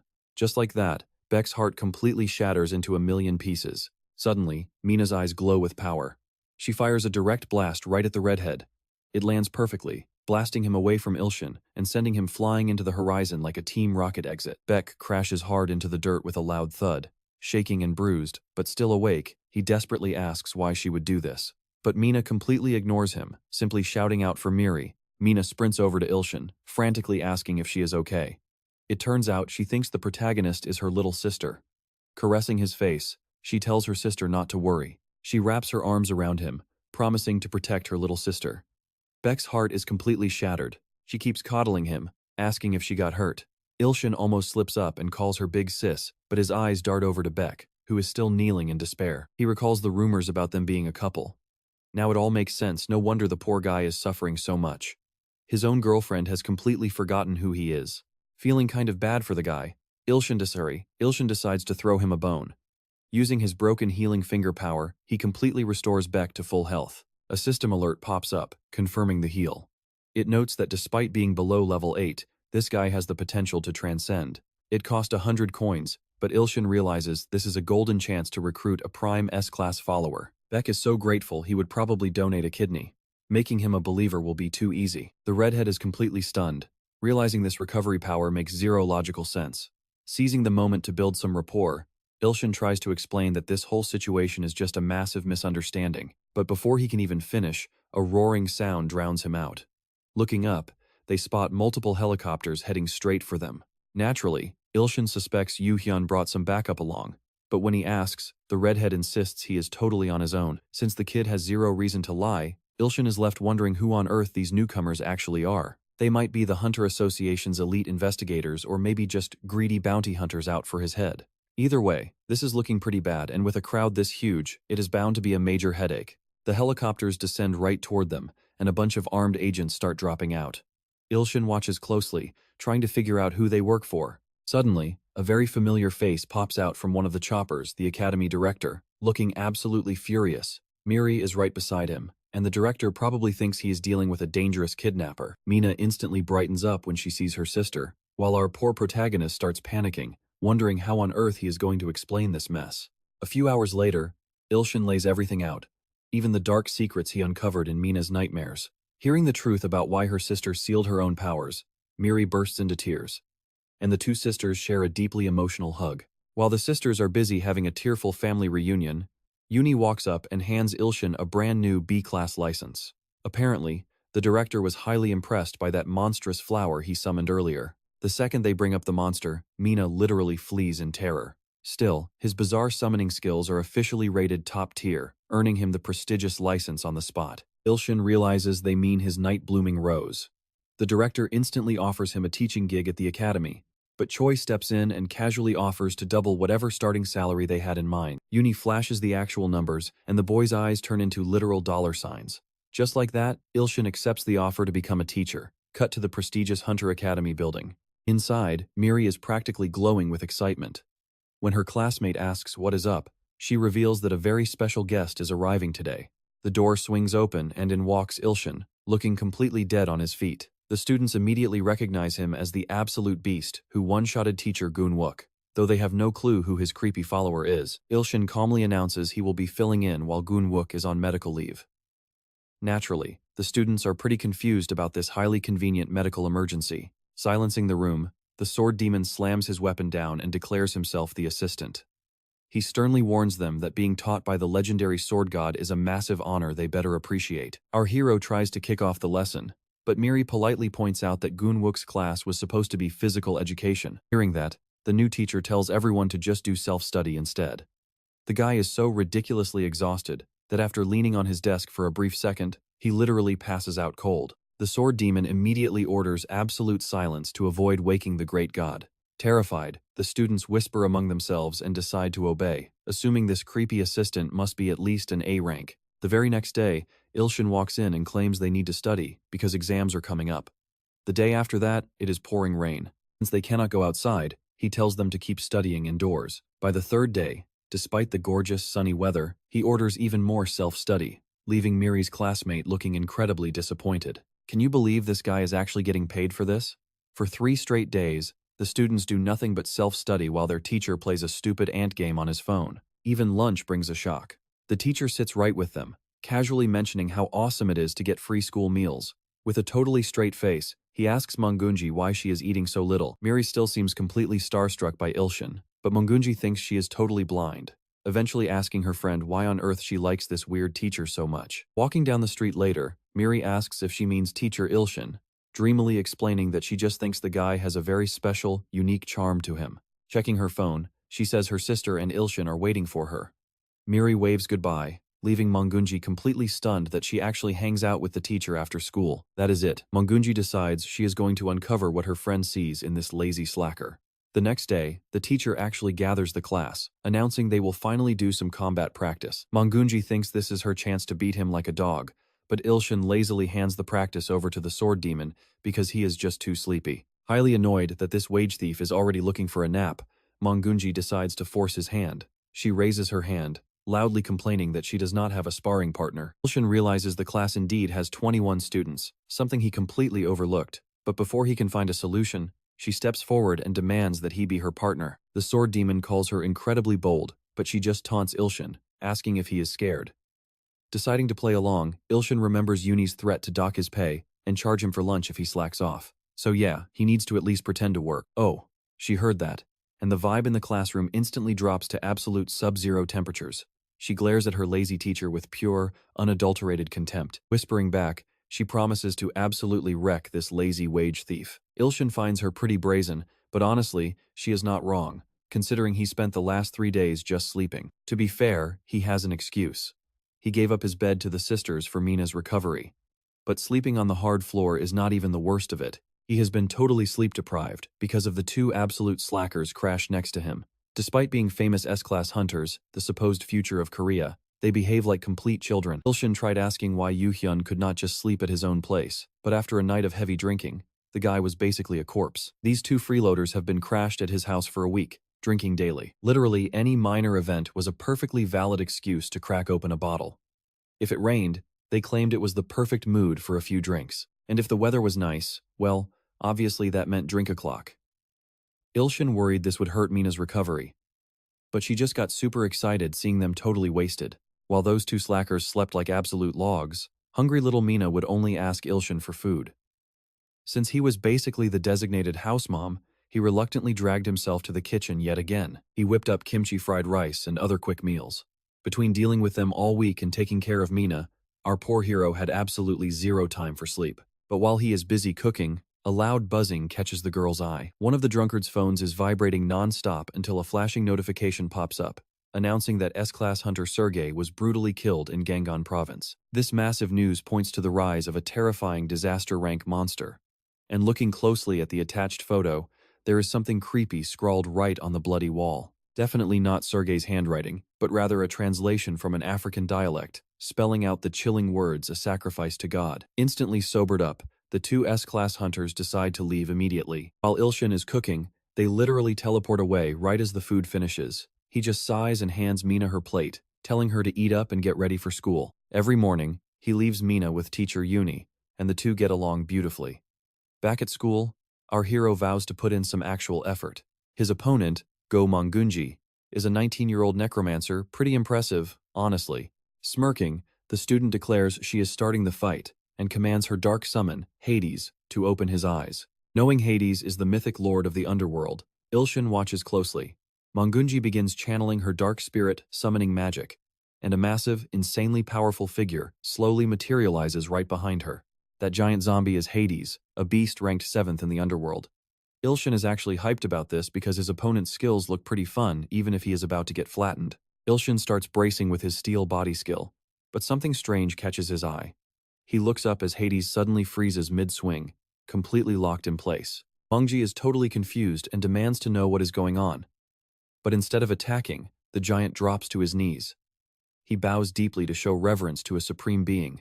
Mongji is baffled since a summon's obedience is supposed to be absolute. The rest of the class goes wild, seeing their professor effortlessly tame this monster. The sword demon just nods, saying this is exactly what you expect from the supreme sword god. Absolutely annoyed, Mongji starts beating her giant summon, looking like a tiny angry squirrel hitting a tiger. Ilshin tries to save face by pretending they are still fighting, but the zombie refuses, saying that would be way too disrespectful. Hades explains that he senses his old master, the mountain-crushing giant, inside Ilshin. Hearing this, our main character finally remembers that this zombie used to serve that very giant as a loyal knight. Without thinking, Ilshin gently places his hand on Hades' head, acting just like his old master would. Right then, the zombie's tragic past flashes before his eyes. Back in those days, he was not some rotting corpse. Hades had joined the giant god out of pure respect, but he failed to protect a sacred priestess, losing his life in the process. He became a bitter undead spirit, wandering the dark underworld until Mongji finally pulled him out. The sad tale actually gets Ilshin pretty emotional. A sudden system prompt pops up, asking if he wants to claim this fallen knight. Without hesitation, he hits accept. Just like that, Ilshin inherits the giant's loyal follower. He even has the option to evolve him further, which really catches his attention. The system asks if he wants to spend his divine energy to trigger the evolution. Ilshin agrees right away, and a massive power starts flowing through him. Suddenly, Hades is engulfed in a bright golden glow. He begins screaming in pure agony as the overwhelming power floods his body. The surrounding students can only stare in disbelief, realizing they are watching a literal miracle. Even our main character is stunned to see a live evolution. The giant glows with an insane level of energy in the middle of the ring, his physical form shifting as he stands. His skin rapidly changes color as mysterious symbols cover his flesh. His face warps into a terrifying skull. Finally, the undead giant evolves, reborn as the nocturnal Hades paladin. Uni watches the whole thing, whispering that this kid is seriously on another level. Better yet, the system notes that his new paladin still has room to transcend even further. Once the evolution wraps up, the massive warrior drops to his knees. He thanks Ilshin for the upgrade and vows to become his personal shield. A new alert says Ilshin now commands 4 S-class believers who can transcend limits. Mongji is totally shocked that her old zombie can speak now. But suddenly, a wave of exhaustion hits Ilshin hard. He loses his balance and starts to collapse. Terrified, the sword demon and Miri leap right over the railings. They rush over to their professor, whose face has gone completely pale. Hades calms them down, explaining that the master is simply asleep. The 2 worried followers sigh in relief, and the sword demon vows to guard him until he finally wakes up. Evolving followers takes a massive chunk of divine power. Ilshin drained way more than he planned to upgrade this beast, but hey, at least he gets to enjoy a nice dream. He wakes up resting in the lap of a gorgeous goddess. Ilshin realizes that infinite abundance is being super generous today, letting him meet his divine followers face to face. She tells him he burned through way too much power, so he needs to relax. While she speaks, infinite abundance gently strokes his hair. It feels like absolute paradise, but he has no idea that a dark presence is closing in. Back in reality, Uni is typing away while Mina waits nearby. The bored little girl asks when Miri and Ilshin are going to finish up their class. But before she gets an answer, she comes up with a plan. Anticipating the boredom, Mina had packed a little secret in her bag. She taps on a strange container, teasingly asking if the thing inside wants a sweet treat. Instantly, the box starts shaking like crazy. Mina laughs and tells it she is keeping the candy for herself. Watching this, Uni realizes she actually preferred the old, rude Mina over this version. She wonders about the issue her dad and Yu Hun are dealing with right now. A sharp scream. A dropped lollipop. Mina stands there trembling. She looks absolutely horrified, repeating the word no over and over. Thinking she is just upset about her dropped candy, Uni tells her there are plenty of sweets left, but Mina throws her arms around Uni, completely paralyzed with fear. She stammers that a monster has come to eat her. Outside, a hooded figure stands before the building, whispering that the divine sacrifices are hiding right inside. He mutters that there are 2 seeds for the abyssal dragon, though one is still unripe. Nearby, 2 pedestrians spot this creepy hooded guy and immediately get suspicious. They decide to call out to him to check his identity. One of the guys steps up, warning him that looking like that will get him into major trouble. He puts a hand on the stranger's shoulder, demanding to see some identification. But in a literal blink of an eye, the hooded killer spins around and tears the man's head clean off. Terrified, the remaining guards charge forward to stop him, but he flashes past them with godlike speed, delivering fatal blows before his hood even slips an inch. With a simple flick of his hand, he wraps up the slaughter and completely shatters the stone floor. The impact triggers a massive blast that echoes far outside. Debris rains down on him, but he just calmly asks where his divine targets are. He keeps walking as the facility's red alarms start blaring. To him, there are only 2 true sacrifices. Everyone else is just useless garbage. A group of guards tries to corner him, but a golden energy begins to radiate from his body. Then, he suddenly pauses. Spotting Miri, the killer smiles a deeply sinister grin, realizing he has just located his target. With a chilling laugh, he effortlessly blasts the defenders away, throwing them down the stairs. Everyone is panicking. They scream, demanding to know who this monster is. The guy is literally obliterating everything he touches. Picking up a stray boulder, he calls them all annoying bugs and crushes it into dust. His eyes flare with a demonic red light as he commands them to die, launching a storm of sharp debris. The flying rocks shred through the remaining defenders. A wave of sharp stones shoots straight for Miri and the sword demon, but the loyal swordsman is already drawing his blade. He deflects the flying debris, but the pure force almost knocks him back. A loud announcement orders everyone to flee to the bunker immediately, warning that high-tier backup is 10 minutes away. Miri urges the sword demon to take the unconscious Ilshin to safety while she stalls, but he points out that they should let Hades do it instead. Wearing a terrifying grin, the invader whispers that escaping is not an option.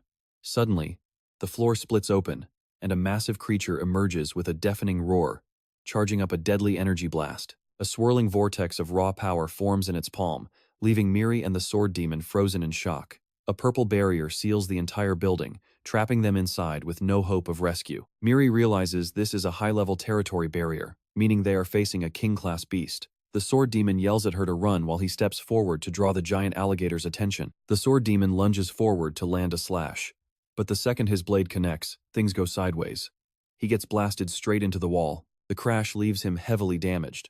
The pissed-off monster snarls at the demon for defying it, then turns on young Mary, demanding to know where the sacrifice is, but she just glares back, completely fearless. She shoots a fierce bolt of electricity directly at the beast. Meanwhile, back in the bunker, Mina is shivering in absolute terror. Sensing her sister's danger, Mary instantly vanishes into thin air. Mary keeps up the brave fight, throwing more lightning at the giant crocodile. But the sword demon spots a trap and screams at her to dodge. The alligator completely shrugs off her lightning, closing the distance until it snatches her up in a massive hand. Struggling to stand, the sword demon desperately prays to me, begging for forgiveness because he has no other options left. It starts crushing her into the dirt. To make things worse, creepy little hands sprout from its other palm, reaching straight for her face. Terrified, my little disciple can only pray for her master to show up. Suddenly, Mina teleports in, desperately unleashing her mind control to command the beast to release her little sister. The crocodile stares at her, realizing the fabled dragon seed has delivered itself right to his doorstep. Unfortunately, her mind control is totally useless against this brute. Meanwhile, inside her backpack, a mysterious case starts rattling like crazy. Annoyed, Mina tosses the backpack aside, muttering that they are being too loud when her sister's life is on the line. She tries to cast another spell, but the crocodile whips its tail around with blinding speed. The tail barely misses her, but the sheer shockwave blows her hair back before the massive limb coils tightly around her waist.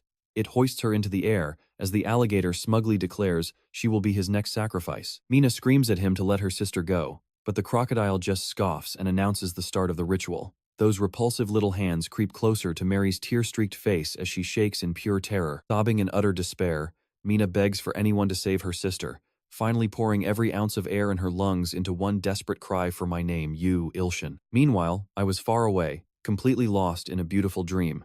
But the second my name echoes through the void, a strange jolt hits me.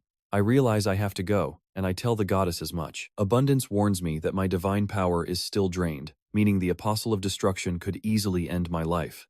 But looking at the danger they are in, I know I cannot just stand by. Back on the battlefield, a creepy hand inches toward Mina's discarded backpack. She keeps screaming my name in absolute agony, her terror multiplying as she watches her little sister get crushed by the beast. The lizard thinks the ritual is done, and it is time for dinner, but a blinding flash of light slices through the air. In a split second, a severed tail drops directly in front of his face.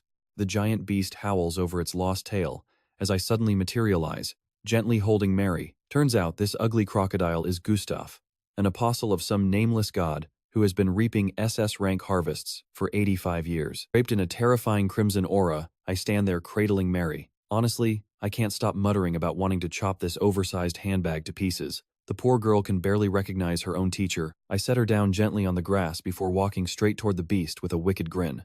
The alligator actually flinches at first, but pride takes over and it charges, calling me a mere sewer rat. Using my raw speed, I easily dance around its clumsy swipes. Right as its massive fist is about to crush me, I execute a flawless backflip, laughing like a maniac with a small knife in hand. The beast opens its massive jaws wide, and it looks like I am falling straight in. But I just spin mid-air with perfect grace, carving a nasty slash right across the alligator's massive mouth with lightning-fast reflexes. He snaps his jaws shut with a loud crack, only to realize I am standing right on top of his nose. I slowly lick the blood off my blade, whispering how much I love cutting things up. I sprint across his massive scaly back in a wild zigzag, my eyes glowing a deep, bloodthirsty red. Leaning against a nearby pillar, the sword demon can only watch in absolute awe. Bleeding and battered, the beast collapses onto one arm, looking completely spent from my onslaught. But I just raise my dagger with a grin, telling him this party is far from over. The alligator glares at me with his golden eyes, admitting I am surprisingly strong, but he brags that I have not even seen his true power yet. I smile back, saying this is exactly what makes things fun. He claims that presenting me as a sacrifice will make his god very happy, as dark energy begins coiling around his massive arm. I just raise my blade and dare him to bring it on. Meanwhile, my god followers are watching the savior of eternity is annoyed. I am using a knife instead of my fists, while the soundless nightmare cheers me on with carnivorous flowers. I sigh, realizing my divine cheerleaders are completely useless. But as I look back at my opponent, I notice something has drastically changed. The lizard is much smaller now, but he looks way creepier. I am not exactly shivering in my boots over this transformation, so I decide to launch a direct attack. Leaping forward, I slash with my dagger, but the blade bounces right off. I cannot even scratch him, which is a massive insult to the sword god. Refusing to back down, I charge in again. I unleash a rapid flurry of slashes, targeting every weak point in a fraction of a second. But mid-strike, the creepy alligator suddenly reaches out and grabs my arm tightly. He mocks me, saying a tiny toothpick could never scratch a dragon sent by a god. Before I can react, his other fist slams into my gut with bone-shattering force. The impact sends me flying backward. I smash hard into the concrete wall with a loud crack, completely winded. The monster slowly walks over as I lie there, unable to move. He wastes no time, grabbing my head in his giant claw. He raises his other hand to complete the sacrifice, but I snap my eyes open and struggle to find a way out. That nasty little sacrifice hand starts glowing with cursed dark energy.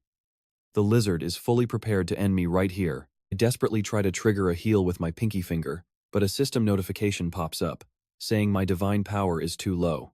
Out of options, I can only stare as a massive red warning tells me I am about to die. I rack my brain for any escape plan, but my vision is just flooded with urgent system warnings screaming about the danger. One screen literally tells me I am 1 second away from flatlining. As the alligator squeezes my skull, my mind starts going dark, but then a phantom warrior suddenly materializes behind him. The crocodile flinches in surprise as Hades leaps in to protect me, but his defense fails instantly as a heavy punch from the beast sends my summon crashing back. In that dark moment, I start wishing I had never become a god, regretting not just ignoring the danger. Far away, Ilho is screaming for me to stay strong, and Auntie is praying with everything she has. Their desperate voices echo in my mind. Every single follower is crying out, begging me to hold on, while the sword demon laments his own weakness. Their pure faith and tears actually start refilling my empty divine power pool. But that creepy little sacrificial hand is already inches from my face when my shared skills suddenly unlock two new options. At the absolute last second, I move. My hand steadies as I grip my dagger, slicing upward to completely sever the alligator's hand. The beast stares at his bleeding stump in total shock. He drops me in pain as I channel the sword god's power, unleashing the ultimate skills of the demonic sword god. Meanwhile, outside the barrier, the director and Yuyun are desperately trying to break in, but they can't get through. Choi is seriously stressed seeing all of Korea's S-class hunters show up. The red-headed leader knows even a miracle won't save them now. But out of nowhere, a fissure cracks the dome, weakening the shield. Ilshin stands back up, recovering his energy to make some bizarre movements that completely confuse the giant alligator. His eyes go wild and manic again. The kid mutters his obsession with cutting everything, sending sharp fragments flying straight at the monster like deadly projectiles. The giant monster blocks the attack, admitting this kid is actually pretty dangerous. When the barrage finally stops, the alligator keeps his eyes glued to the boy, waiting for his next move. Checking his scales, the beast realizes he doesn't have a single scratch. He smugly asks what that was supposed to be. Ilshin just coldly says he cut everything. Furious, the monster charges in, rearing back a massive punch. But mid-swing, his body suddenly feels completely disconnected. A massive, horrific tear rips open across his stomach, and both of his shoulders instantly slide right off his torso. The beast lets out an agonizing shriek of pure rage. Suddenly, the glowing barrier surrounding the building starts cracking, before detonating like a massive bomb. The defeated beast crashes down. Dragging himself away, he desperately gasps how a mere kid could do this to him, but one look into the boy's eyes changes everything. In that split second, the monster realizes he is staring at the raw essence of nature itself. Ilshin stands there bathed in a divine glow, making the beast feel a primal urge to run for the first time in his life. This isn't a mere enemy, it is a majestic force of nature. As the monster's remaining arm dissolves into ash, Ilshin raises his hand for one single, effortless swipe. Golden lightning crackles across his body. With one strike, our hero obliterates Gustav, the apostle of destruction, earning a sweet sacrifice worth 5 sasses. With the job done, the exhausted kid collapses to his knees as his demon-level evolution quest ticks upward. The director scrambles over, screaming Ilshin's name in a panic. Shaking with worry, the man begs him not to die, but the boy's arm just drops limp. He is completely spent. Choi screams out while Yuyun watches in absolute horror. Hades casually walks over and tells them his master is simply taking a nap. The men are totally baffled, but our hero has already drifted into another bizarre dreamland filled with giant, creepy carnivorous plants. He has landed right inside the domain of the soundless nightmare. Currently napping deep in the eerie nightmare explains that its saliva will shield his body from any poisons or curses, but it delivers a chilling warning he only has one single chance left. The massive tongue shifts, sliding Ilshin deeper down the flower's throat.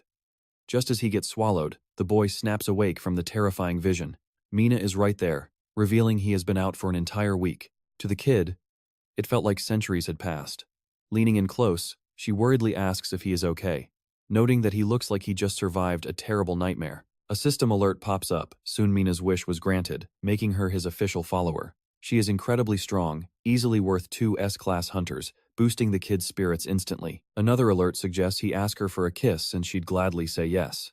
Ilshin blushes hard, but before he can even think, a giant beast suddenly crashes the party. Terrified, Mina clings to him in fear, but it turns out to be a giant fish left as a tribute by Illo, who's praying for his great god to eat well and recover. Sighing in relief, Ilshin realizes there is no danger, wondering what on earth Ilho was thinking. Hearing the commotion, Choi rushes in startled, followed closely by Miri and the sword demon to check on them. Trying to break the tension, Ilshin casually asks who is down for some shark fin soup for lunch. Flicking his crushing god's index finger, he tosses the massive fish outside. Choi and Miri stare in shock, while the kid boasts that he caught this super fresh lunch himself.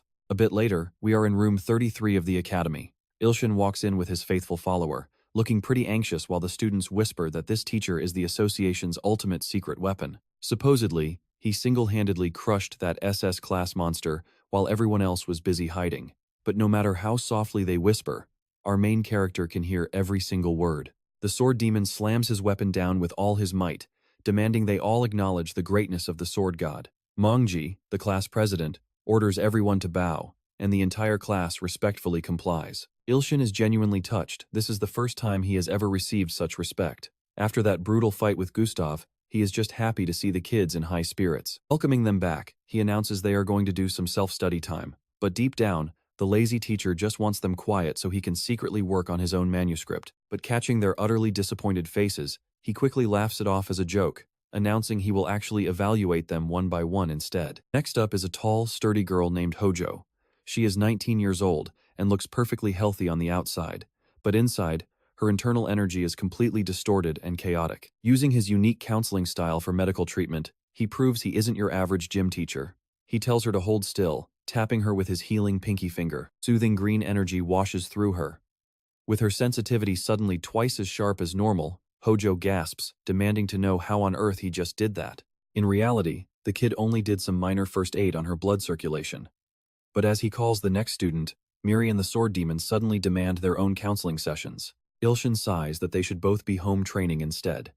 The sword demon argues school training is different, and since they won't budge, the teacher reluctantly gives in, asking who wants to go first. Naturally, the two hardcore fanboys try to jump in at the exact same time, sparking an incredibly petty, jealous argument right there. Trying to quiet them down, Ilshin says he can just treat them both together, but a sudden system alert derails his thoughts. A prayer from the devout auntie has arrived. The ants are huddled together praying, begging their god for salvation because they are far too weak to hold off the invaders. Suddenly, high-level warning screens flood his vision. Andrea is in extreme danger. A massive, terrifying army of sinister beasts is currently invading.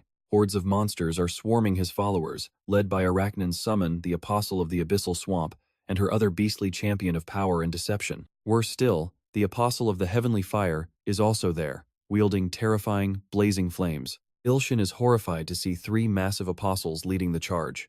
Each one is easily as strong as Gustav, meaning his poor ant followers are about to be completely wiped out. There are only 78 hours before Arachnin's forces arrive. Along with those three heavy hitters, millions of other monsters are marching right behind them. This is basically like spraying his followers with heavy insecticide.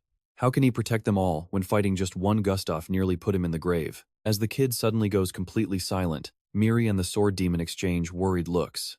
The invading army is just too massive, and utter devastation is rapidly approaching. Ilshin starts panicking, but a sudden flash of inspiration hits him when he remembers his lower god mission. His clueless followers watch in confusion as Miri mutters that their boss has officially lost his mind after only 1 week. The quest to become a lower-level god is still on, and Ilshin knows he needs to recruit more believers first. Over in the cafeteria, Choi is completely spaced out, inhaling his food like an absolute beast. Ilshin searches the room until he finally spots him, sliding into the adjacent chair with his best friendly grin. Choi keeps chewing in silence. Right then, a system alert pops up. Turns out, this guy has secretly respected Ilshin ever since he saved his daughter. Seizing the moment, Ilshin asks the director for a favor. They whisper quietly to keep their chat private.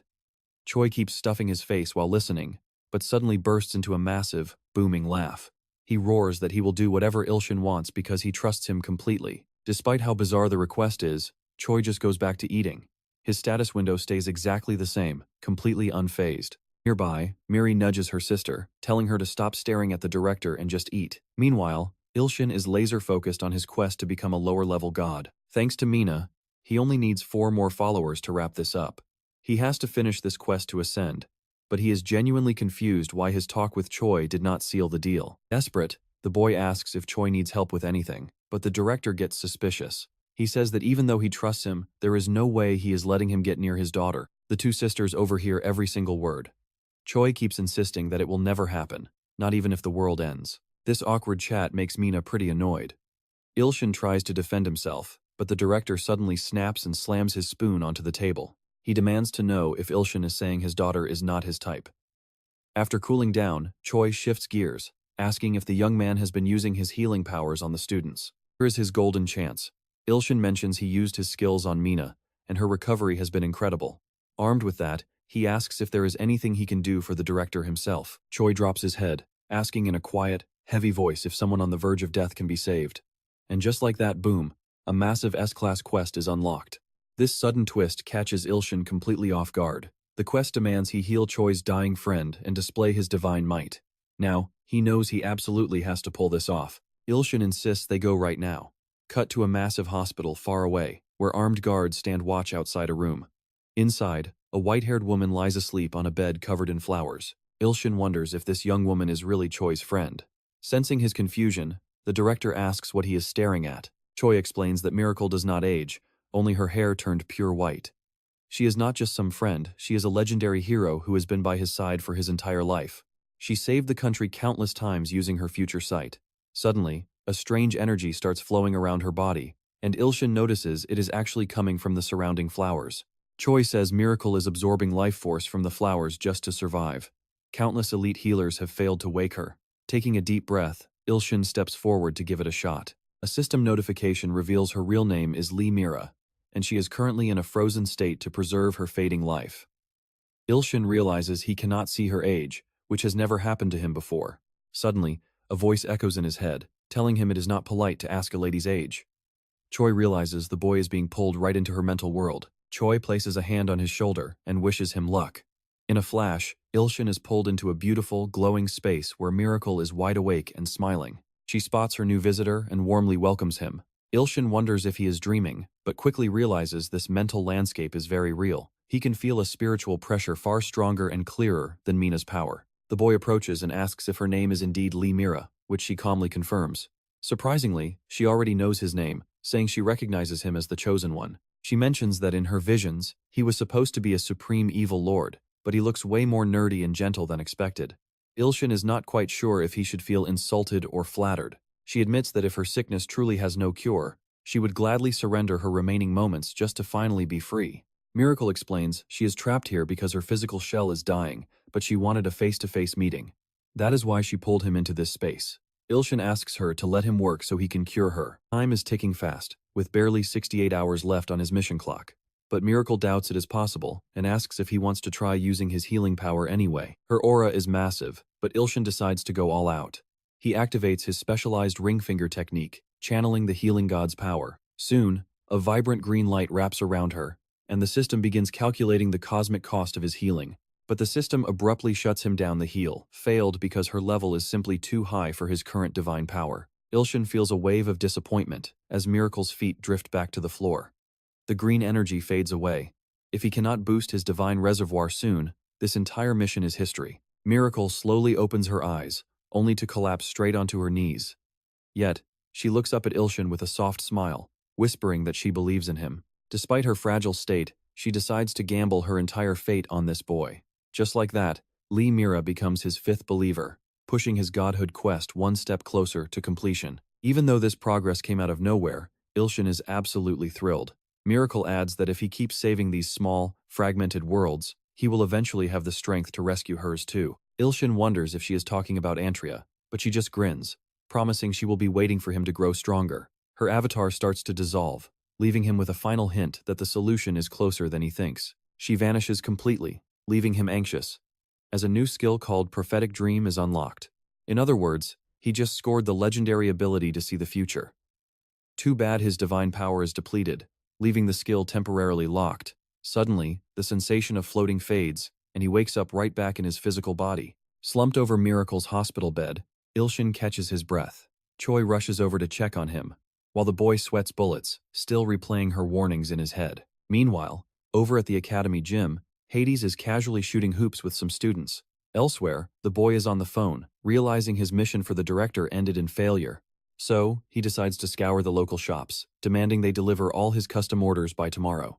No surprise there, his entire teaching salary is immediately eaten up by rent and crushing loan debts. Glancing up, Ilshin spots the sword demon performing some bizarre movements, aggressively training with his weapon. The sword he bought from that shady merchant is unbelievably massive and heavy. He literally spent 20 million coins just to upgrade the sword demon to S-class.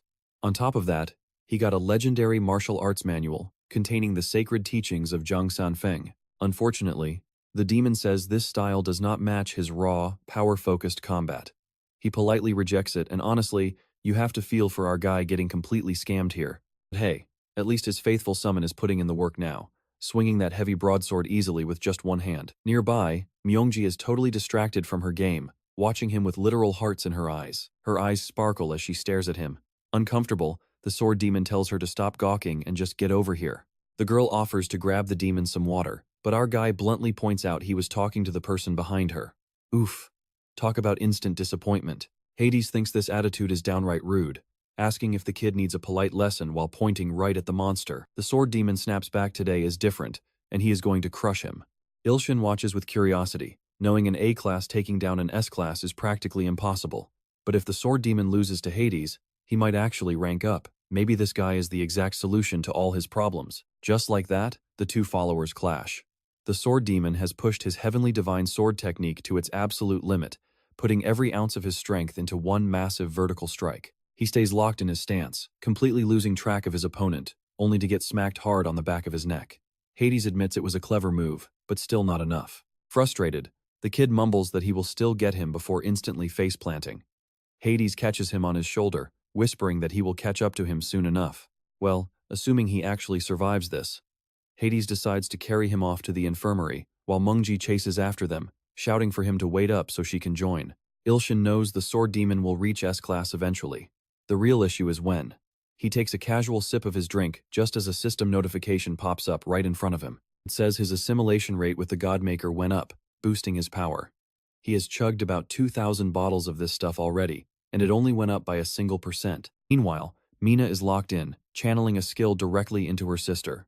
She is trying to break Miri's seal, but the entire process is clearly putting the poor girl in absolute agony. Both of them push through the grueling strain, but Mina eventually runs out of steam. Wiping her brow, she claims she is totally fine, making Ilshin wonder if Miri is the real answer here. But the second our main character walks over, Mina instantly remembers that secret chat she overheard between him and the director. She pouts in annoyance and looks away. When Ilshin tries to ask what is wrong, she snaps back telling him to stop calling her young lady and just use her actual name, Mina. Sensing the danger, our guy immediately offers her a sweet treat instead. Talk about an instant mood swing. She immediately forgets her anger and skips away happily toward the lollipop. The lower god's quest is still ticking. If Miri and the sword demon rank up, he will have exactly 10 S-class followers. The catch? Time is running out. He only has 48 hours. Naturally, the master calls over his student, Miri. He tells her he has to head out and asks her to look after the sword demon once he wakes up, claiming he has urgent business. Curiously, she asks what could be so important. With a cheeky grin, he tells her he is going to sleep. He stretches and heads for his bed, but then wait a minute. He spots a sword hilt lying right in his path and realizes it is the heavenly sword. The solution is right under his nose. Our guy immediately starts fixing up his bedsheets. He is diving into some brutal training with the Dream Chasers. Since Dreamtime moves slower, 2 days in reality becomes over 3 months in there. Boom, he is instantly warped to the temple. A massive figure sits on his throne. Ilshin knows this is the domain of the all-cutting heavenly sword, and it is his first time meeting him. He locks eyes with absolute focus. He recalls almost passing out during their first encounter, but that does not matter right now. He is here to check on the broken knife he left to be repaired after his fight with Gustav. The heavenly sword says the blade needs more time, but if he wants to borrow another weapon, he has to fork over 1 million coins first. That price is crazy high, and the god claims it is just insurance in case the weapon gets trashed. Having 0 options left, our boy reluctantly agrees to pay up. He highly suspects this guy is just dragging out the repairs to scam him. But once the coins clear, a glowing rift tears open in the wall, revealing a long sword shining brightly inside. Ilshin asks what this is, while the deity just grins. It is literally a wooden sword. Annoyed, our hero tells him he should at least keep his word, but the god tells him not to judge a book by its cover. This wooden blade is carved from a legendary plum tree and was used by the founder of Manhwa.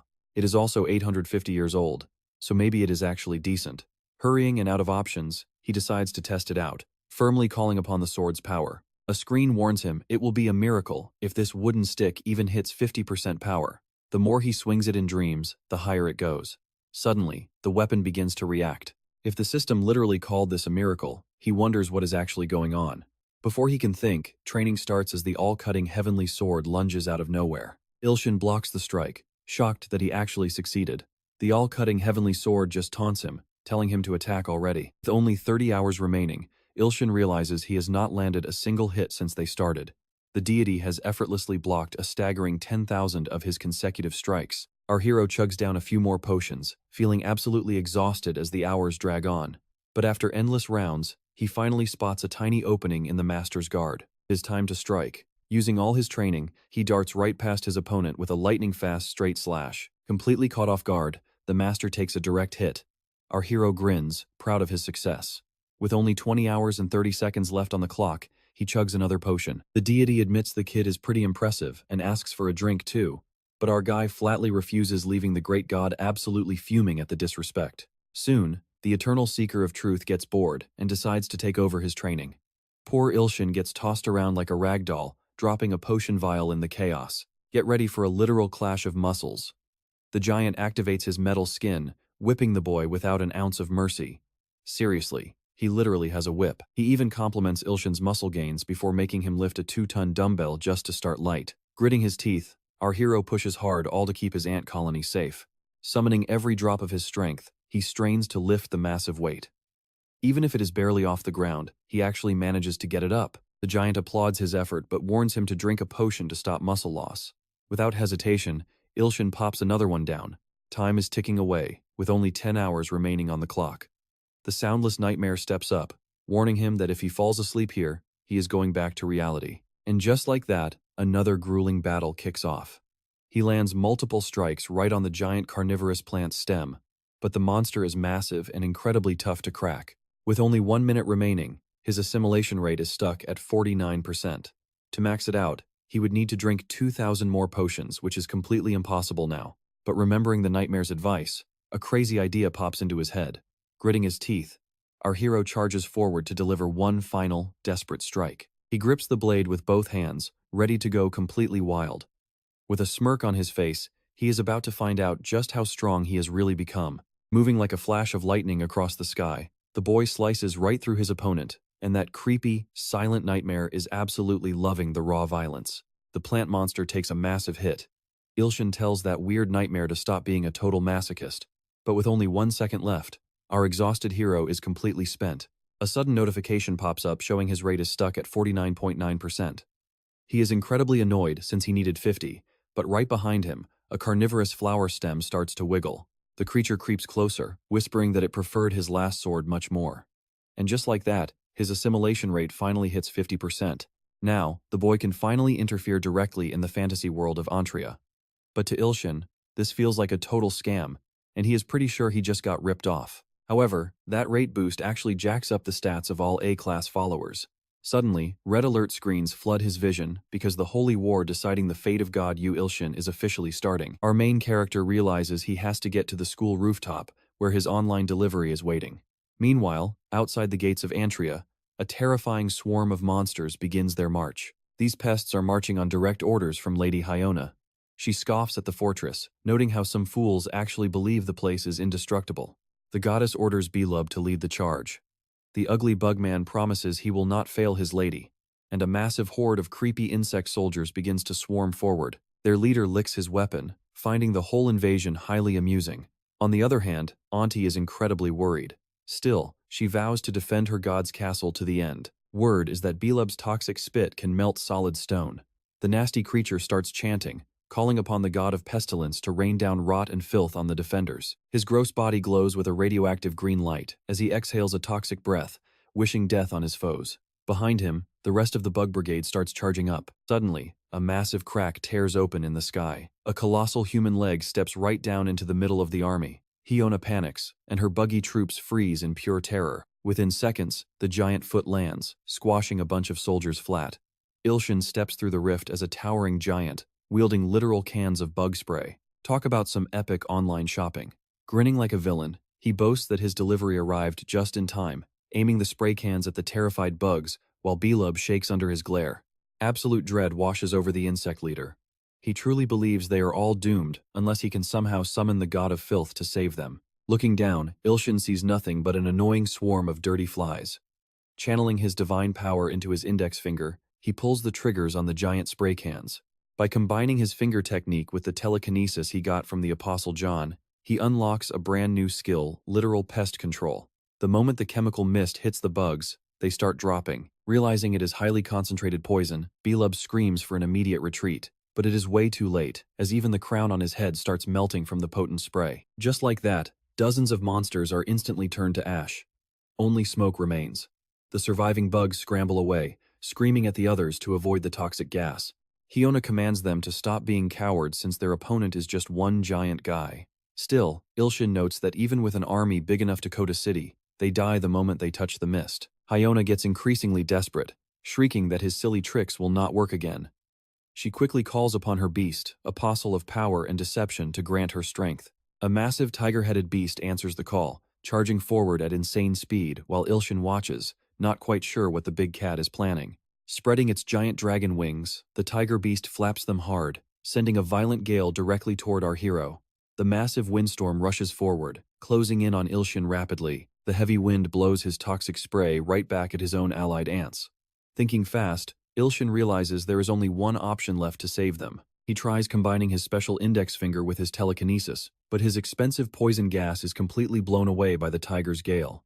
Ilshin cries inside over all the wasted cash. Hyona is deeply annoyed by this self-proclaimed evil god interfering. Ilshin admits the tiger's wind magic is pretty impressive since his ants almost got wiped out, but the big cat is not done yet. The tiger monster suddenly opens its jaw and starts devouring its own troops to collect sacrifices.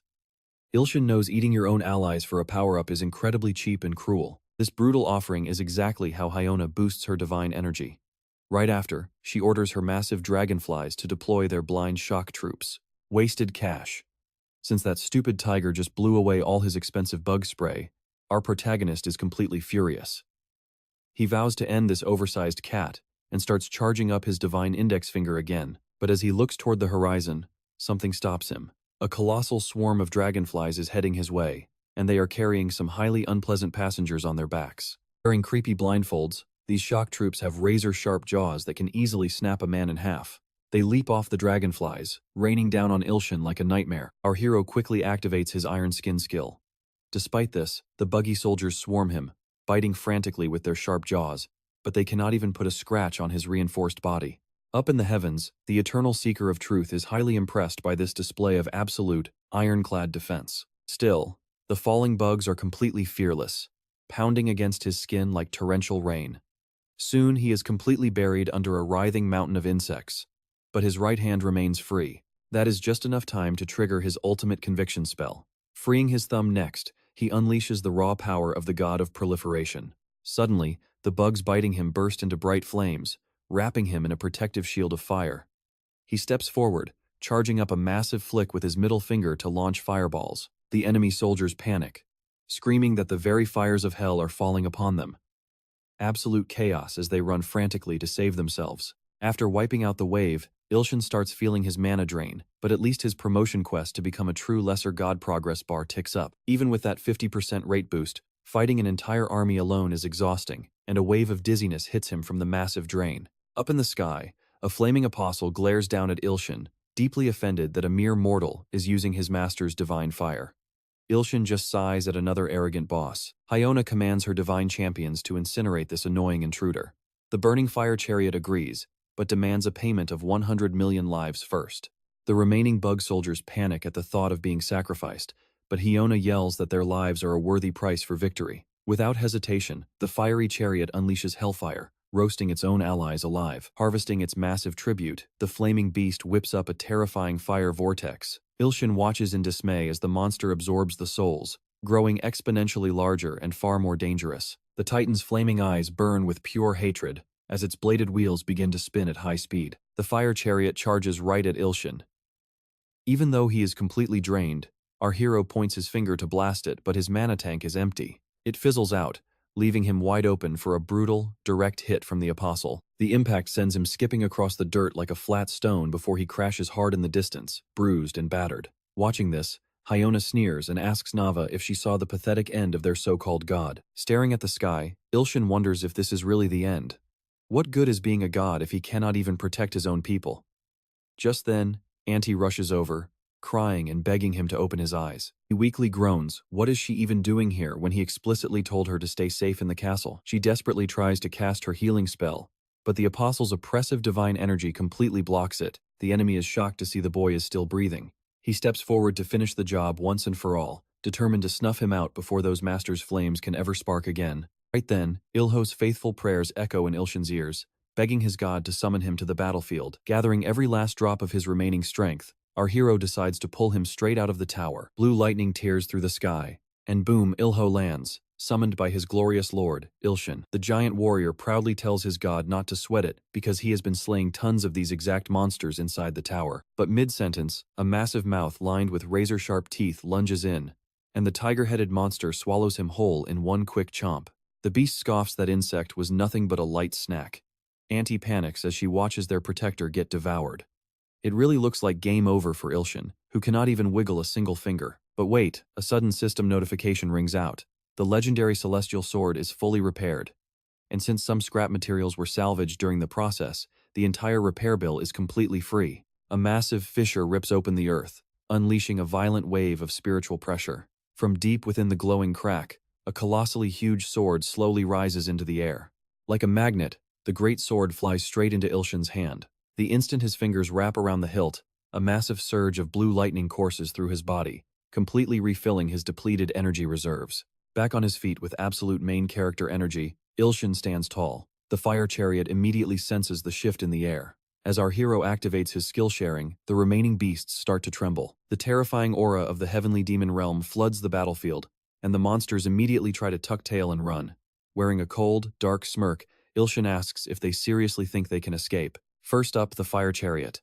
Ilshin teleport in, delivering a brutal blow that tears right through the apostle in the blink of an eye. Beast crashes violently into the dirt, its divine body absolutely shattered. Next up is the serpent monster. With blinding speed, Ilshin slices clean through its multiple necks, sending heads raining down. That beast is history. Ilshin readjusts his grip on the great sword, sending the tiger monster flying with one heavy swing. He wants payback for what it did to Ilo, but his mana is running dangerously low. Can he even pull off the heavenly demon realm again? Pinching his brow, he sighs what a giant pain. Realizing the kid is running on fumes, the tiger opens its jaws and lunges, eager to end this once and for all. But just as it closes in, a cold chill of pure terror stops it in its tracks. The tiger desperately tries to break midair, its face twisting in sheer panic. An unbelievably massive aura is suddenly erupting from Ilshin's body, radiating pure, suffocating pressure. It turns out Miri's seal has just been completely shattered, unlocking her path to true transcendence. Ilshin is thrilled. Miracles do happen.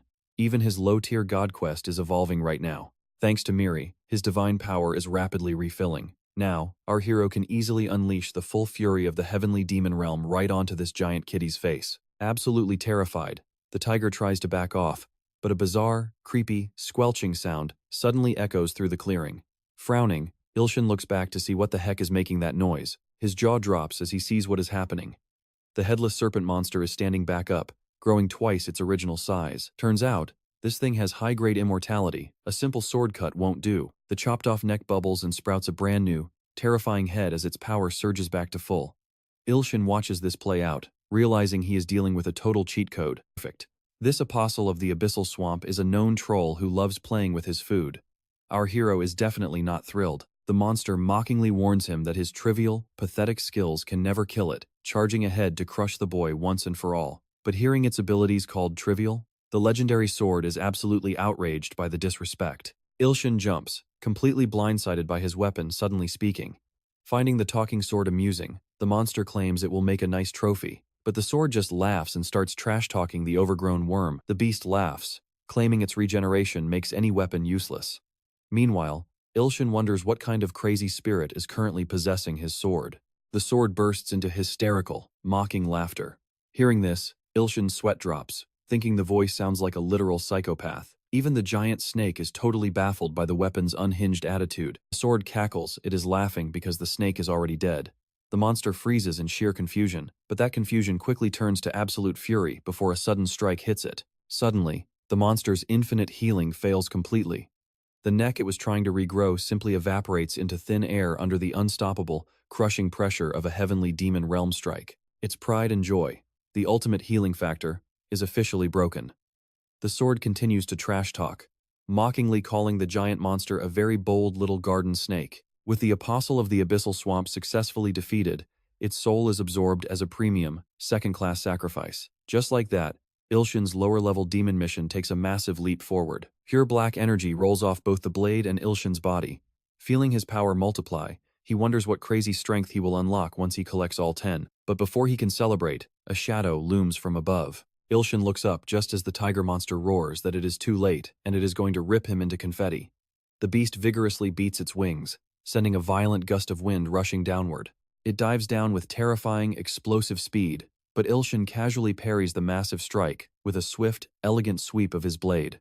The sword even praises him, noting he is adapting pretty quickly. Ilshin is just annoyed that this overgrown cat tried to cheap-shot him. Meanwhile, the tiger-headed beast is utterly flabbergasted that its ultimate, full-power charge was blocked so effortlessly. Panicked, the beast begs him to hold on, making Ilshin wonder what kind of cheap trick it is pulling now. But suddenly, the tiger's stomach begins to violently bulge and warp in agonizing pain. Our hero watches in confusion as the winged tiger suddenly plummets from the sky, crashing into the dirt like a falling meteor. The beast rolls around, screaming bloody murder from the sheer agony inside its belly. As the beast's eyes roll back in pure torment, its stomach suddenly ruptures. Emerging from the bloody mess is Ilho, having literally flexed his way out of the beast, using his muscle amplification. Ilshin is incredibly relieved. His loyal follower is still in one piece. The proud warrior declares that big monsters who rely on bulk are always easiest to conquer from the inside out. Ilshin chuckles and gives him a thumbs up. But suddenly, our hero's legs give out, and the sassy sword mutters that he has got a pretty high-maintenance servant. Catching his breath, Ilshin asks the weapon who it actually is. The sword grandly tells him to listen carefully, because it is a highly honorable being, but the dramatic, silent pause only annoys the young man with all the unnecessary suspense. But as it tries to answer, the sword admits it cannot actually remember its own name. Ilshin wonders if this is actually the legendary sword's kitchen knife spirit, but the system completely ignores his question. Our main guy is seriously considering demanding a refund here, but he is so lost in his thoughts that he completely misses the fact that this giant fire chariot is actually alive. The monster starts whining about losing its body and vows eternal vengeance, while Ilshin just casually picks his nose during the tantrum. Then, the beast demands the priestess offer more sacrifices for power. Iona tries offering a sacrifice of 100 million, then bumps it to 1 billion, but the picky beast says no way. The fire chariot demands a whopping 100 billion all at once. This ridiculous demand leaves the priestess completely stunned, and the furious monster glares at her to make it happen. Meanwhile, the distant soldiers spot a massive, terrifying wall of fire. The blaze rushes forward and obliterates them. Ha begs the apostle to stop, because this violates their contract, and the emperor will be furious, but the hungry beast keeps demanding more sacrifices. Watching this unfold, Ilshin finally realizes how bad things have gotten. The beast is getting stronger by the second, turning the entire region into a literal, blazing hell. Ruin is everywhere. Right nearby, Ilho casually lifts a massive boulder and calls out the monster, mocking the beast for doing nothing but bragging about how big it is. The young warrior is so incredibly strong his feet actually sink into the soil. He hurls the giant rock like a missile, but the moment it gets close, it starts to melt. The creature's heat is just too intense, easily vaporizing the attack. Cocky as ever, the monster tells them to witness the ultimate power of its master, the shining skyfire. With the monster completely covered in flames, a confused Ilho asks Ilshin for advice. But the divine sword gets annoyed by the question, calling Ilho incredibly naive for even asking. Our main guy gets excited and asks if his weapon has a plan, and the sword basically says any head using such pathetic fire deserves to be chopped off. Classic, crazy sword logic. The place is literally turning into a boiling volcano, but the weapon keeps bragging that there is absolutely nothing in this world it cannot slice through. Ilshin knows this sounds completely insane, but they are completely out of options. Gathering all his courage, he decides he has to try, raising the blade high with both hands. Activating his sharing skill, he summons the sword demon, the legendary divine blade of the celestial demon. The fire chariot is stunned to see the kid actually charging forward. Pushing through the intense heat, the young man keeps charging, but the giant monster is not intimidated at all. Ilshin starts to worry that even a repaired divine weapon has its limits, and honestly, he should have known better when he heard the delivery was free. The beast is super cocky right now. But wait for it, that arrogant smirk is about to vanish from its flaming face. Its face twists in pure agony as it screams for its lost body. A massive explosion rocks the area, and the sword proudly announces that the target has been sliced. Ilshin thinks the weapon is being a total show-off since he did all the actual swinging. At least he did not pass out this time, unlike his fight with Gustav. Suddenly, the system notifications start rolling in. The divine abundance stares at the burning sky with deep concern, while the soundless nightmare warns him not to get cocky just yet. The young man looks up, his worry growing. His eyes widen in sheer shock. It turns out this fiery apostle actually came from an ancient, legendary battle between two brother gods. Ilshin managed to land a clean cut, but that only ended up breaking the ancient seal. The celestial blade tells him to throw in the towel because they are facing a greater god now, and he is completely out of divine energy. But our hero refuses to believe this is the end. He knows he cannot just quit, even as the battlefield transforms into an absolute, apocalyptic inferno. The giant apostle screams that he is going to burn this entire world to ashes along with the boy. But Ilshin remembers someone else who hates quitting as much as he does, and he realizes Ilho is his ultimate ticket out of this mess. But the big warrior is actually shaking in his boots, realizing how absurdly strong this opponent is. Ilshin screams at him to stop being a coward and offer up a sacrifice right now. Ilho's eyes light up with determination. The tiny fighter grabs the tail of the monster that tried to eat him, spins it around at ridiculous speeds, and offers the beast to his god as a tribute. Our guy gets super hyped, knowing this offering is going to be massive. But trust me, the apostle is not ready for the tiger-headed beast being hurled at him. Ilshin starts absorbing the massive creature directly through his index finger. Within seconds, the beast is completely gone, leaving behind a swirling vortex of energy that looks like a miniature black hole. This incredible tribute is easily worth 2 S-rank sacrifices.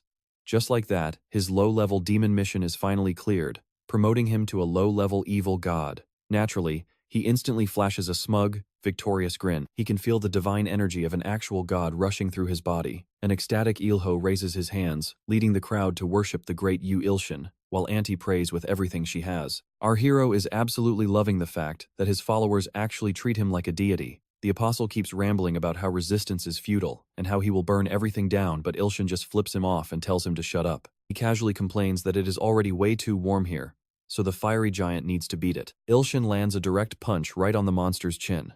The enemy barely flinches, mocking his attack as a cheap trick, making our hero realize just how monstrously strong this opponent really is. It must be due to those 100 billion sacrifices the beast absorbed.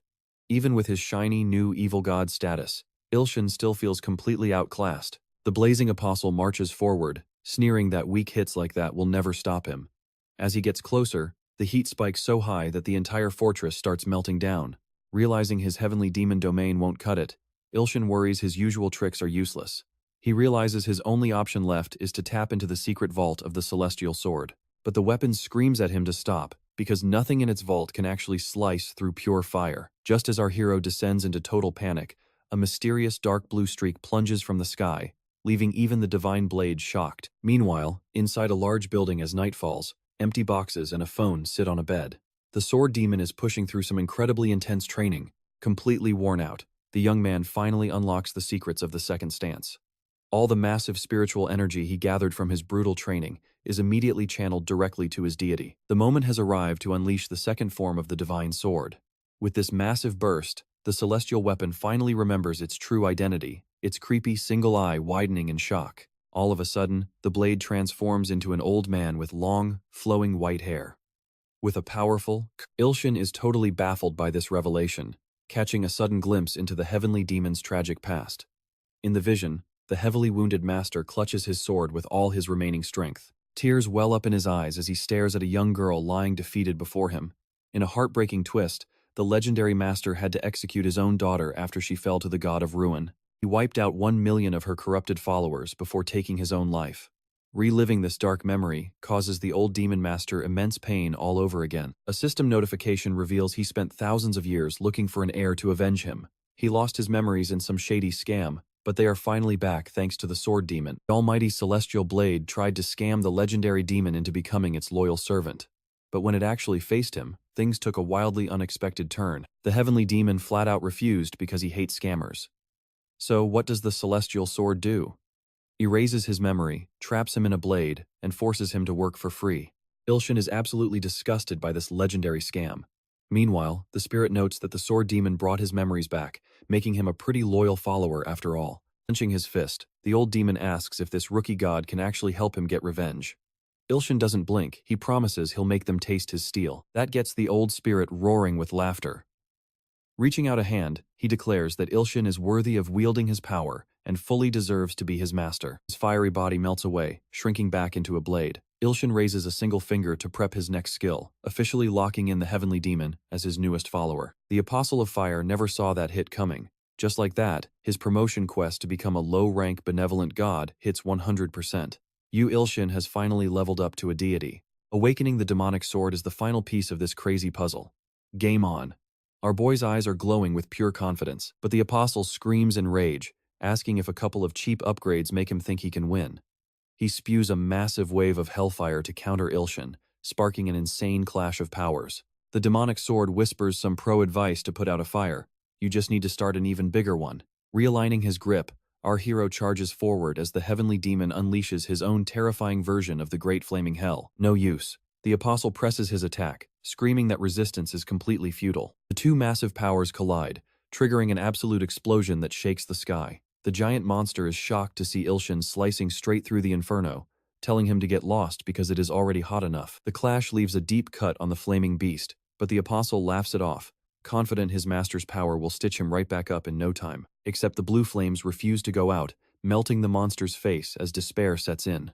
The sky turns a toxic purple and blue as the fire rages, while Ilshin watches silently. Honestly, this went way better than he expected. The sky clears up, the apostle is completely vaporized, and our boy is just thrilled to have saved Antria. The locals are absolutely ecstatic. Witnessing a literal miracle, Ilho cheers at the top of his lungs, claiming he always knew Lord Ilshin would win and never doubted him for a single second. Ilshin lets out a dry chuckle, telling them he needs to sleep, and leaving the cleanup to the ants. Auntie and Ilho bow deeply, accepting their lord's orders. A system alert pops up. A major Holy War victory is achieved. Ilshin's legendary fame spreads across the entire continent, unlocking the next tier promotion quest for both the good and evil paths. Sometime later, we find our boy chilling in a chair with his sword resting beside him. He is grinning like crazy, looking incredibly hyped about something. He bursts out laughing while the celestial sword glares at him, calling him a dirty thief. But with a sly smirk, Ilshin points out that it was the sword who tried to rob him first. The sword whines that it had no clue the demonic sword could trigger the heavenly demon's memories. Plus, since Ilshin caused a ton of damage, repairs are going to run him 50 million divine coins. Ilshin nearly chokes, calling that price a total ripoff, and offering 10 million at most. Right on cue, the soundless nightmare chimes in, saying it knows a guy who does blacksmithing. Suddenly, other stalkers start tossing out cheaper options. Panicking over the competition, the sword quickly accepts the 10 million, but Ilshin immediately drops his offer to 3 million. The celestial sword screams that 3 million is absolute pocket change, but our boy reminds it of all the cash it already extorted from him, so this is just evening the score. Reluctantly, the sword takes the 3 million, but then, Ilshin gets a frantic call from the director, telling him to get to the Hunter Association immediately because they found hundreds of Gustav the Crocodile's eggs. Fast forward to the Hunter Association, where a massive billboard of the famous Sung Mina greets them at the entrance. Ilshin stops in his tracks, pleasantly surprised. They both mentally agree that she is absolute goddess tier, but before they can drool, the real Sung Mina appears right in front of them in the flesh. She is walking with the director and Sung Miri. Ilshin greets everyone politely, but the anxious director drags them inside to check on those dangerous crocodile eggs. No pass. Since the sword demon isn't registered, he has to wait outside, politely chilling by himself. It turns out every single S-rank hunter in Korea is here today. Baek Yu-hyun spots Ilshin and waves him over, inviting him and Mina to sit nearby. But Mina instantly grabs our boy's arm, insisting she is staying right next to her favorite professor. An older gentleman requests everyone to take their seats. It is Chairman Lee Ji-tae, who announces that Gustav's eggs are about to be brought in. Mina gets hyped up, wondering if the eggs taste good. Meanwhile, Ilshin is trapped. He is stuck in the crossfire of some intense romantic tension. Suddenly, a bizarre sight catches Ilshin's eye. A blonde woman is sitting nearby wearing a literal penguin mask, looking completely normal otherwise in her clothes and posture. But no matter how hard he tries, his appraisal fails to identify her. This sketchy mystery girl leaves him deeply worried, until Mina gasps happily as the first egg is rolled out. A cart rolls in holding a massive egg adorned with glowing, colorful gemstones. The chairman proudly presents this double S rank egg of the legendary monster Gustav to the crowd. Out of 100 eggs found in Africa, this is the only unhatched one left. The other 99 have already cracked open and are currently running wild. Ilshin vividly remembers almost dying to this beast last time, and now 99 of its babies are loose? Suddenly, the massive egg starts vibrating violently, making him freeze in shock. The handlers panic as the shell hairline cracks. And then pop! A tiny baby crocodile with glowing eyes wiggles out, completely melting everyone's hearts with its pure cuteness. The little guy squeaks out some weird sounds, but Ilshin's system translates them as a direct threat. The baby claims it has found its mother's mortal enemy, making our hero sweat as he realizes he might be the only one who can understand it. Without warning, the tiny reptile bolts across the long table like a bullet.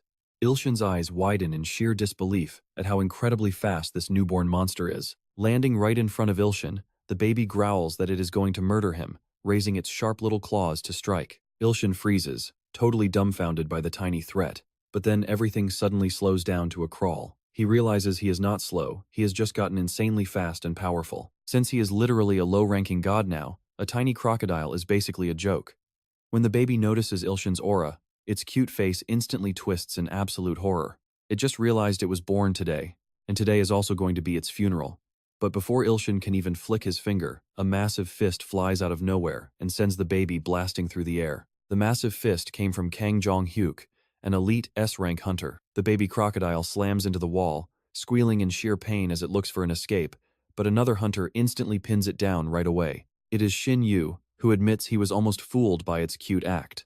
Gasping for air, the baby accepts its death, but the hunter lets go and checks if everyone is okay. Ilshin tries to steady his breathing. Honestly, it is pretty embarrassing that they took down the monster before he could even take a swing, making him realize S-rank hunters truly are on a completely different level. Mina clings to Miri, screaming about how terrifying the crocodile is. While the director and Yu Hoon get annoyed by the creature's sheer audacity, Ilshin remains quiet, closely studying the reptile's bizarre behavior. Right now, the tiny beast is shaking like a leaf. It desperately prays to any god out there to please save its life. Suddenly, a heavy voice cuts in, asking if the beast is still breathing before preparing a massive stomp to crush it. Kang Young is about to crush the reptile's head when an older man steps in to stop him.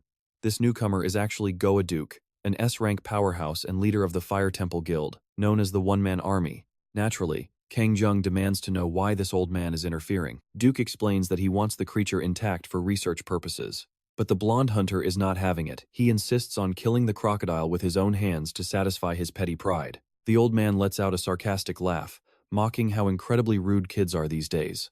Suddenly, the entire room begins to violently shake like an earthquake. Gathering his energy, Duke mutters that a solid beating might finally teach the boy some respect. Instantly, the sword demon and everyone else in the room feel the terrifying pressure. Realizing Duke is about to summon a spirit soldier right here, the director frantically orders him to stop. But Kang Young has his own trick, instantly summoning a set of special armor. Stands eye to eye with Duke, refusing to back down. Director Choi quickly steps between them to prevent a total disaster. Watching from the sidelines, Ilshin honestly wishes he had popcorn for this trashy drama. After all, nothing beats the joy of watching other people fight.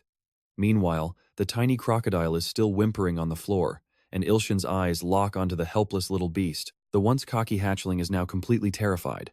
Suddenly, a system notification pops up. This is Gustav's apostle, a scared little crocodile who might just grant a miracle if saved. This immediately grabs Ilshin's attention, but there is a major catch. It is going to be incredibly tough to pull off a rescue with a massive brawl starting. Another notification pops up, leaving him even more confused. It asks if a benevolent, low-level god wishes to show mercy to an insignificant monster, offering a way to save it without anyone noticing. Without hesitating, Ilshin quickly hits yes. Instantly, the tiny crocodile begins to glow with a mysterious blue aura. The creature's eyes widen in absolute confusion, right before it vanishes into thin air. Now left in suspense, Ilshin starts to worry about who could possibly be behind this. He pulls out his phone to check the system logs, but the screen completely startles him. To make matters worse, the lady in the penguin mask spots his sudden, suspicious movement. In reality, the little crocodile has been warped to Antria, right next to Auntie, looking way cuter now. Back in the room, absolutely nobody seems to realize the beast has disappeared. They are way too distracted by the tense standoff. Ilshin knows it will be bad news once they notice, so he tries to brainstorm a plan B, and trust me, he needs one because the penguin lady just spawned right behind him. Backing away slowly, Ilshin nervously asks if she saw anything. She shakes her head, but then her gaze drifts over to the empty spot where the crocodile used to be. Ilshin frantically begs her to wait so they can talk things through, but when the penguin woman slowly raises her arm, he genuinely believes his secret is out and it is game over. He tries to play it cool and speak with her, but as it turns out, she was just waving hello. She casually turns around and strolls away, having noticed absolutely nothing out of the ordinary. Suddenly, a loud explosion catches everyone off guard. A man leaps right out of the smoke onto the table, none other than the sword demon, panicking over his beloved deity. This dramatic entrance is actually a perfect distraction for Ilshin to slip away. However, one of the hunters in the room instantly recognizes the sword demon as a faithful follower. Shin Yu asks if he is Kang, but the long-haired follower flatly denies it. Shin Yu tells him to cut the act, calling himself his one and only friend. While Ilshin wonders how on earth they know each other, he decides to focus on the task at hand. Adopting an angry, booming voice, Ilshin calls out the sword demon by name. He harshly scolds him, demanding how he dares to cause such an embarrassing scene in public. He drags the follower away, insisting they take their conversation outside.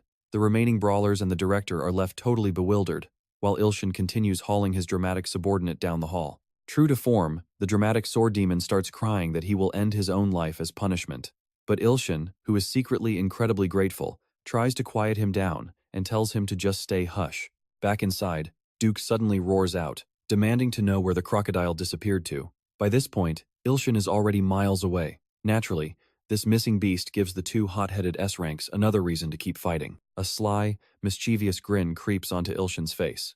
Kang Yung loudly blames Duke for letting the reptile escape, while the penguin lady continues to babble complete nonsense in the background. A bit later, over in the Academy's quiet infirmary, Ilshin lies down to enjoy some much-needed peace. Meanwhile, back in Antria, Auntie has been tasked by her god with raising the newly named Crocodori. To help out, Ilshin places a potent magic seal around the creature's neck like a protective collar. It is the absolute least he can do, considering Auntie agreed to raise the little guy. Still, our main character is dying to know what kind of miracle this baby beast will bring. Right then, the infirmary door swings open. The gray-haired visitor asks if he is having fun playing games. Sitting up instantly, Ilshin demands to know what Shinyu is doing here. Shinyu frowns, claiming he has a few questions, as his arm suddenly crackles with volatile blue energy. Ilshin can only think that S-rank hunters truly have no chill.